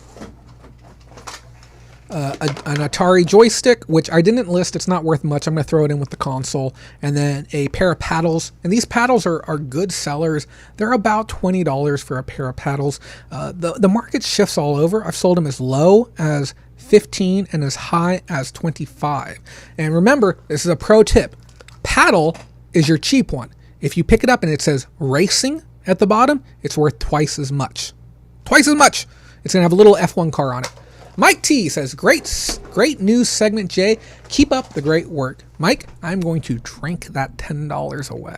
No, I'm kidding. I am going to have a drink after the show, though. I will say that much. It's been a long week, and I'm looking forward to a relax. And I can't tell you, truly, and I keep hammering this to people. Come join our damn team. Please help support the show. Like I said, our funding, we're down 50% since the beginning of the year. And it's a little wild. Even sourcing has been very difficult. We can only go to the one swap meet once every week, pretty much. Going twice a week doesn't do anything because it's the same vendors both days. So we're only getting to source 1 day a week right now. And so our inventory has been way down. And I've actually signed up for a pretty high-paying job in my personal time just to fill in the gaps. I made some pretty big expenditures last month. I bought a new car, spent $11,000 for a used car and new wheels and new insurance, all that good stuff. And then I've got some pretty heavy investments going on. So every dollar truly does help. So thank you, Mike. I do appreciate that. Even when we have great returns and great sales and everything, I mean, it all goes to the same place. But, that place is hopefully a house someday and retirement someday. But thank you for that, Mike. I do appreciate it. I posted this one to the page, and I said, "Hey, can somebody help me out with this?" Let me put something in front of this. This is Tony Hillerman, Coyote. What does that say? Coyote Waits, January 1992. Harper Paperbacks. This was a special Lucite pre-release item, and this was something that came out with the book. And the only one that we were able to find, we found two of them. One sold. Somebody got me the worth points at around $15, and I think there was another one around $10. I have it listed much higher. I think this is worth more. This is worth probably $60, and I say that because a first edition copy of the book can go for $250 signed, and I believe that this should fetch more money. I think I have it listed for about $50. I paid $1 to $2 for this, and thank you in advance, Junior. I appreciate that. Cool little piece, though. Those of you who are gently triggered, please look away. We have some Rice Patty Kids. These are dolls. I believe these are made predominantly for the tourist trade. They're cotton filled, yada yada yadas. Oh, we got a little super chat battle going on. $10 and $1 super chat from Junior. Thank you so much for that, buddy. And if you're not part, I can't recognize people by their usernames. If you're not part of what we're doing yet, you're not part of our Bolarama, Patreon, yada yada yada, just reach out to me on Facebook. We'd love to gift you a month to come check it out, no cost, because of your donation. Obviously, we really do appreciate it. So thank you for that. Rice Patty Kids, these are really beat up. And what's really crazy is that I saw these probably about 6 months ago. And the guy wanted, I think, somewhere in the area of $20 for the pair on them. And at the time, that was probably a good price to pay. They were in great condition. And when I saw them the second time, they come with this cute little passport. Each one of them has one, and it has the details on the inside. If you've never seen one before, they're absolutely adorable pieces. And then on the inside, it shows their information. It even has a little boarding picture of them, and it has little stamps of where they've been. These are really adorable pieces. The pair in the condition that they're in right now is probably worth about $40. When I first saw them, it was closer to $60, and he let them get baked by the sun. And I've even told my partner that too. Is sometimes we see items. I saw diver shoes today. Person wanted $8. No one's paying $8 for diver shoes at a swap meet in the middle of the Central Valley. It's not going to happen. I told her, I'm like, sometimes you have to let items sit. You have to wait. You have to wait till they get to a more reasonable price. And that's okay. We don't have to buy it this week. Don't have to buy it this month. Don't have to buy it this year. 6 months ago, I saw these. I paid, I believe, $4 or $5 for the pair on these. They're listed for about $40 right now. I'm JRB. Thanks, JRB. He's one of our top patrons already. Yeah, we got to get another call going too, buddy. I truly appreciate that, man. Thank you so much. Is anyone big into trisometric rings? Yeah. I picked up this workout equipment, and normally I don't go after this type of stuff, but right now home fitness is hot. It has the VHS in there as well. You guys saw last month I sold that Apollo over the door hang type thing, and I got $70 for that. This I picked up and I paid, I believe, $5 for it. This is listed for around $40. Not much to learn, but if you see home equipment right now, it's certainly an item that you want to keep your eyes open for. It might be some good value there. Here, let me bump this out a little bit so you guys can see more. Chamberlain wireless keypad. I've done really good on wireless gear. We're talking wireless remotes, wireless garage door openers, wireless fan remotes, like any type of specialty remotes I've done really well on. This one's missing its cover, and it's not a valuable one. I'll be very straightforward. I bought a bunch of items together. I remember these historically being worth more, and I guess the value has gone down on these significantly due to the number of returned ones. You can see that part of the return label is still on here. I peeled most of it off, but there's an influx of people returning items to Home Depot right now, and I mispredicted the market. I think this is only listed for about $13, but I'm $3 into it, so probably one of my worst buys of the bunch. And you're going to see a few more remotes here in a second. This is an Our Own brand multi-purpose pitcher light. I don't know if you guys have ever seen one of these before. I come across them every now and then. In the box and out of the box, these things do good. This is a brand new one inside of here. This is a list price of around $40. Other variations of this go as low as about $28 for a new one in the box. Used ones, you can get $18 to $22 for these all day long if they're in good condition. People buy them. People have art in their house and they want nice ways of lighting them up, and they work great. So this is going to sell very well. It's probably the second or third time we've had this on the show, and they've sold good. Remotes are good in lots of 100. That's a wild amount of remotes. Sorry, I got a cushion under this office chair that I'm adjusting every time you see me do that. I got one of those purple cushions. We got 2 more remotes here. Little light remote, little fan remote, or mixed one. They're about $15 to $18 each on those. Again, paid $2 each for them. Oh, dropping stuff. Like I said, we're aiming for higher ASP items. This one right here, this sold already. I don't know if I put a picture on the Bolorama group, but you see how it has the dots and then the little square here? In my item description said, I spent the better part, and I literally wrote this, and you can go back and look at it. And I said, I've spent the better part of 20 minutes looking for this exact remote. If you have found this remote, if you have stumbled across my listing, this is the remote you need. There are no more online. If you need this remote, I promise you, save yourself the trouble and buy it now. You will not find another. It sold within 2 days. $30 I got for this remote. And there's comps that have 1, 2, 3, and a different symbol right here, and those comps are only worth about $13 to $15.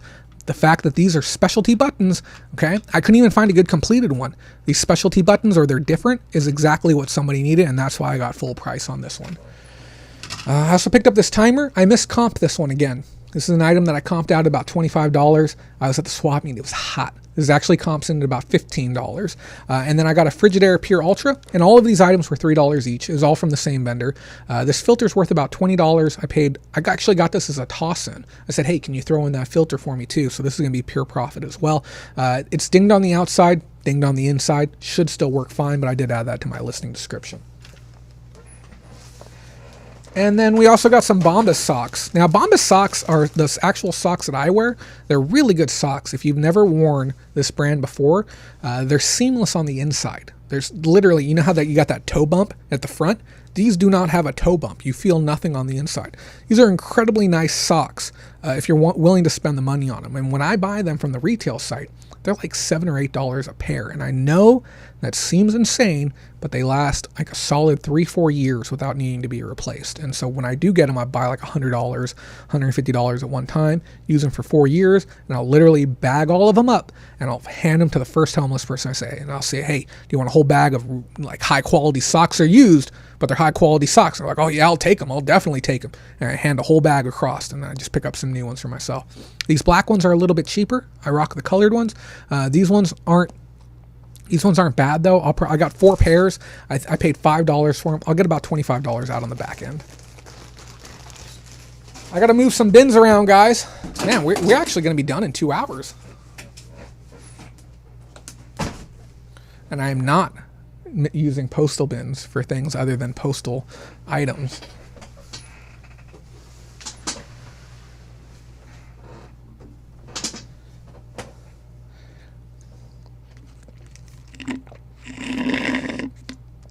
Oh yeah. Horrible calories for me. Could you try those socks on after a workout and send me some good pics? Lol. Yeah. We'll get that arranged for you, buddy. You know, hey, I only honor special requests for those who are kicking out those super chats to me, you know? So, I did some great dealings today. Me and the beautiful partner went out to the swap meet, and it was hot. It was super hot. And she went out there like full of fire, like, let's go, let's get some items, let's do this, let's go. And like 5 minutes in, she's like, it's hot. It's literally just like that too. She's such a sweetie. And we were a little bit frustrated because we'd probably walked around for about 15-20 minutes at that point, and I don't think we'd even come close to touching my wallet, to even pulling the trigger on anything. And then we stumble across this one booth, and we did all of our business there, and we cleaned up. It's probably the first time in years where I've had a single booth make my entire swap meet trip worth it. We did pick up a couple other little plushies at a different booth, but this one booth really hammered it home. First up, I didn't even see this Goodwill tag on the back. I guess this guy at some point either acquired or paid $3.99 at Goodwill for it. We actually got this for $3. This is a brand new Nikon bag, and this is not a fake. This is 100% authentic. We opened it up, we inspected it, we checked the internal tags and everything. And this is a brand new Nikon bag. Metal straps, metal clippies. Great bag. Let me see if we can get this open. I have another item inside of here. Great compartments, got all the dividers, has the correct markings on the inside.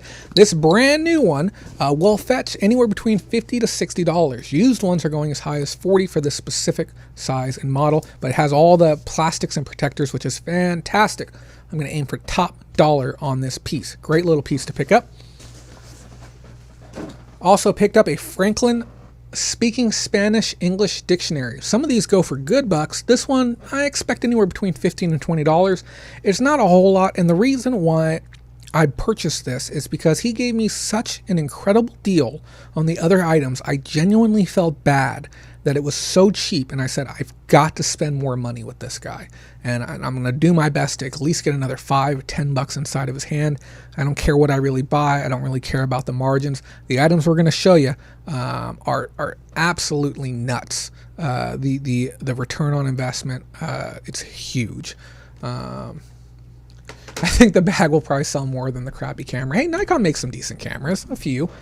A separate booth, we got this Build-A-Bear. It's hot lights. I don't even know what the theme is for this one. It's about a $15 bear, nothing too crazy. I like the fact that it has a denim jacket on it as well. I don't know if it's going to increase the value, but if it can't sell on eBay, it'll certainly sell on Mercari. That's why I pulled the trigger on that one, and it was part of a 2-plush deal. And the other plush that I got was this really adorable Wally. Wally plushes, believe it or not, they're actually kind of hard to come by. Like if you're looking for Wally items locally, it's not very easy. I had to try and source one at one point for somebody, and they're hard to come by. But this is a good one. It's a great condition. He's got a little floppy neck like they all do. I'm going to say $15 to $20. I didn't look it up. I paid $1 for it, maybe $2, $3 at most, somewhere in there, $1 to $3. But this is just great Mercari fodder. And again, if you aren't diversified onto Mercari, if you aren't making that free money over there, practically giving money away, I strongly recommend you start listing over there. If you need help getting started, let me know. Now we're going to get into the cool stuff. We've got 3 items left, and boy, are these neat. And I don't mean to like pump it up and get you guys hyped up for no reason. Man, these are some cool pieces, and I don't get to say that often. First up, we have a silicone clock, 4 joules, Tokyo Tokai is what it says. Beautiful clock with a little bit of the date and time and clock, everything going on. Overall, very good condition. It has one impact here at the top, but the rest of it just needs to be cleaned up. This is a beautiful, beautiful, beautiful piece. This specific brand doesn't have too many great sales over the last 90 days, but when they sell good. Just the styling on this, I think people call it MCM. I don't know if that's the correct era. I'm still learning, but man, is this thing beautiful. And a little bit of restoration is going to take this from a being a 5 up to maybe an 8. I don't know if I'm going to restore the plastic on the backside. I just might. But man, this thing is beautiful. And I looked at the guy and I said, hey, how much did you want on this? You know, he looks at me and says, give me $3. $3.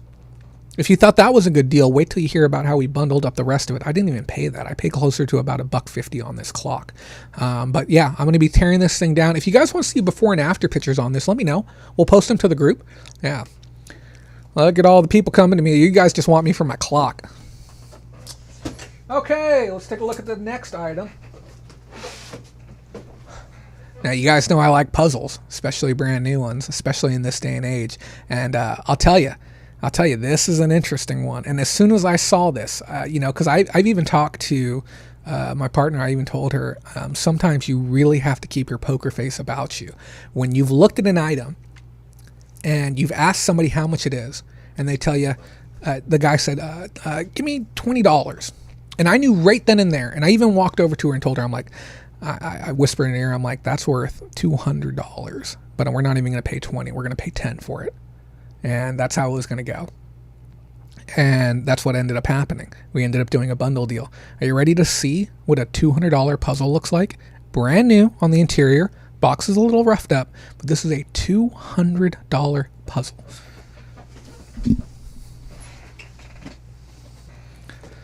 This is the Puzz 3D New York skyline. Or the entire dang island. Look at this bad boy. Here's a top-down view, so you guys can get a better look at it. Look at that thing. And this thing is huge. It's a big boy box. Okay, it's so big it even has a handle on the top of it.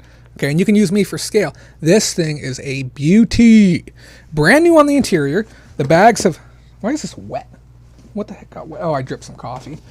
Okay, brand new on the interior. Still has the original ties, and there's actually 2 bags. Pieces have never been used. Nothing's ever been taken out. And on the interior, it has the original paperwork as well. Now, that clock, I'll be honest with you, I expect to get probably $100 for it. That's the goal I'm going to be aiming for. La Perfumerie. It's a beautiful name. Thanks for the pirate ship export rate info. Just signed up.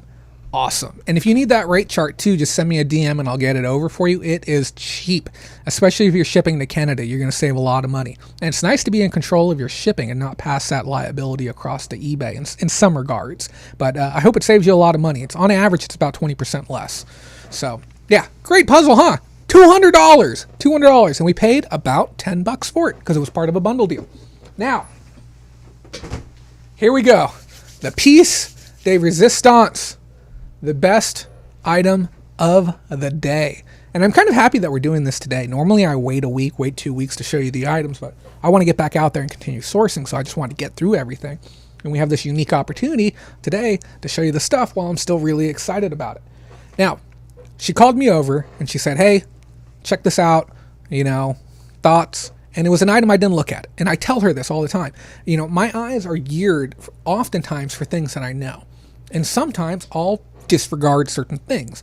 And I looked at this item and frankly, I kind of disregarded it. I'm like, whatever. It's Harry Potter, yada, yada, yada. It just looked like some kitschy little handmade whatever, or somebody just added embellishments, or it's just some low value collectible. Have you ever seen this before? Reads Harry Potter across the top, has a latch. This is wood, mind you. Okay. Nice embellishment around the exterior. Has anyone seen this before? I certainly haven't. Oh, and La Perfumerie. Thank you so much for the $10 super chat. I really do appreciate it. I apologize if I forgot to say thank you for that. I'm just really pumped about this item. Okay. What a beautiful looking little trunk. And she says, I tried looking up the items on the inside. Yes, there's stuff on the inside. She says, I tried looking up the items on the inside and I can't find anything. Okay. Oh, it's better than a box set, my friend. Much better. And the first item on top was this beautiful scarf. Hey, let me change my colors really quick because I don't think my colors are giving you an accurate representation. There we go.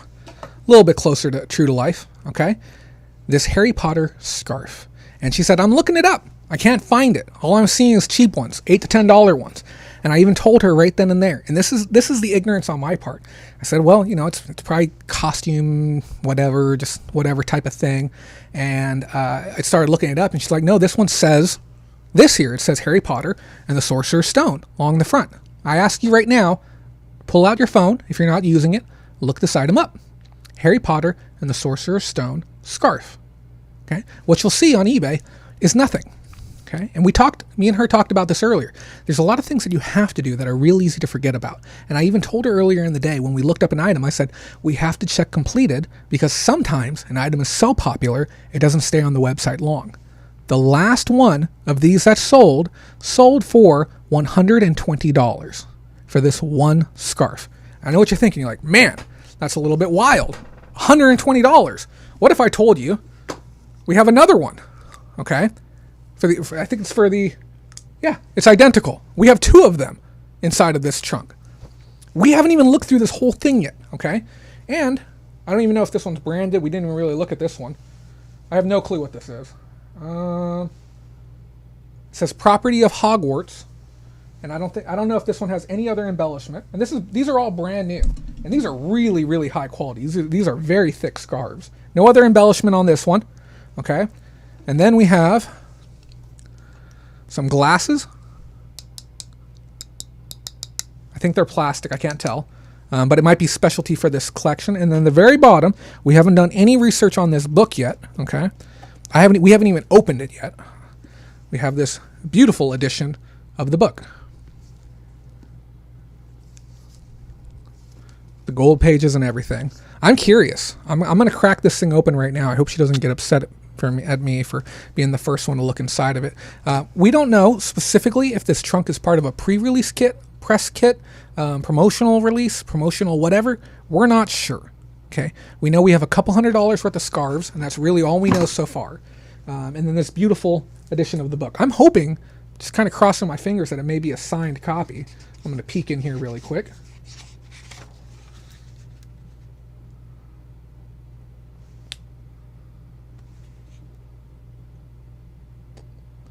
I don't know if this is I think these are just casual signatures. I don't know if this was, this does not look like, some bookmarks fell out. These do not look like Rowling signatures by any means, but we're going to do some additional research. This might be some type of gift signature on the interior, but we're going to have to do a little bit more work on it. But yeah, it's a beautiful, beautiful book. Let me see what fell out. Looks like we have a series of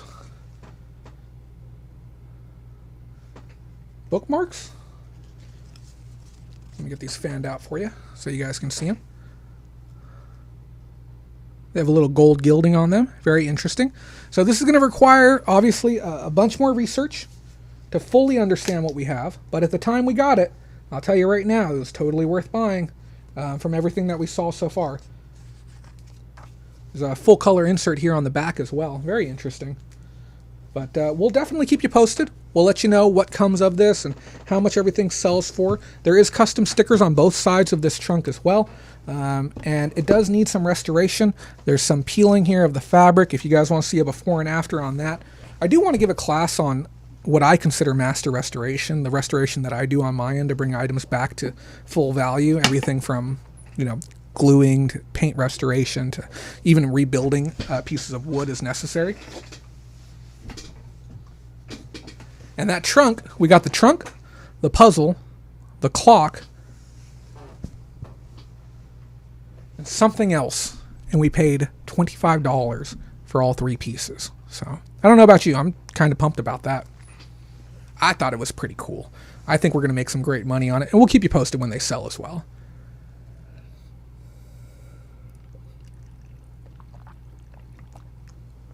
No love for the Harry Potter, I see.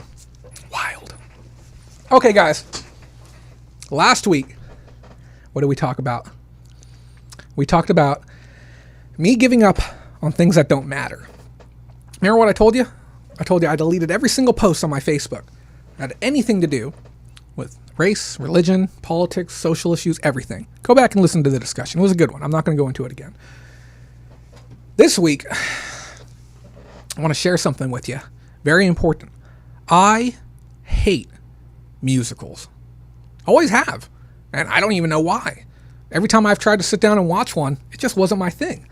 Nightmare Before Christmas, the Barber movie with Edward Scissorhands. I don't know what that movie was called. Or Johnny Depp.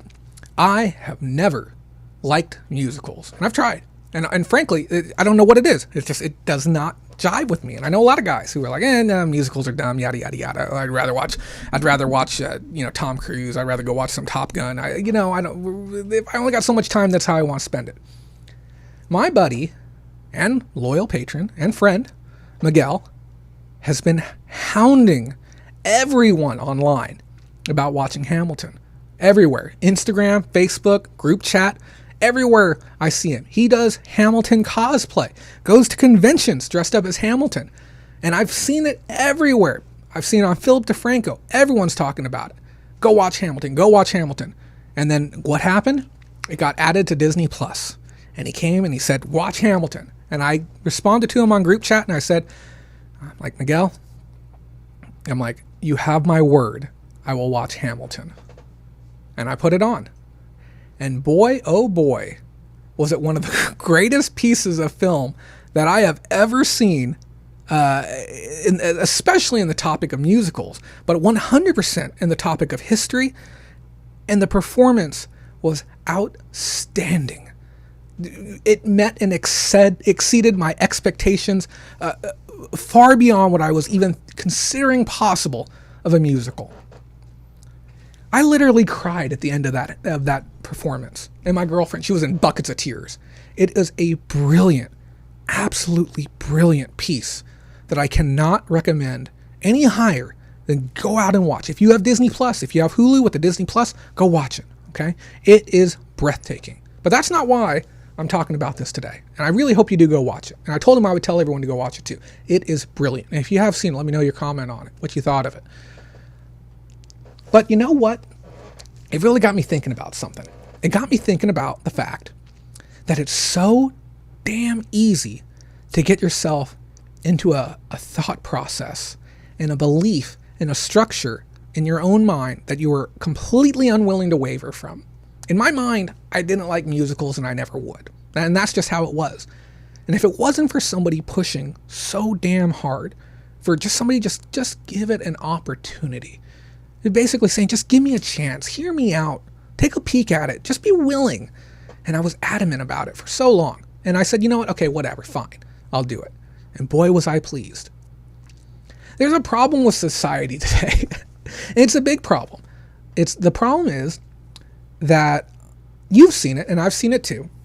I see these posts online, and I told you I'm not going to engage with them anymore. But these posts start out, the very beginning, it says, if you don't like what I have to say, if you disagree with what I'm saying, if this does not work for you, if it offends you to read this, if it bothers you to read this, do me a favor, unfriend me. Okay? These posts only circulate in America. I don't know if you are aware of this. Okay? Even the type of media that we have here in America, it's completely different. It's okay to bash on people here. It's okay to talk poorly of, officials. Okay to talk poorly of the government. Okay to talk poorly of friends, family, make fun of people, rip on people. It's promoted. It's encouraged. It's spread around like crazy. But this idea and this notion that if you disagree with anything that I have to say, we can no longer be friends.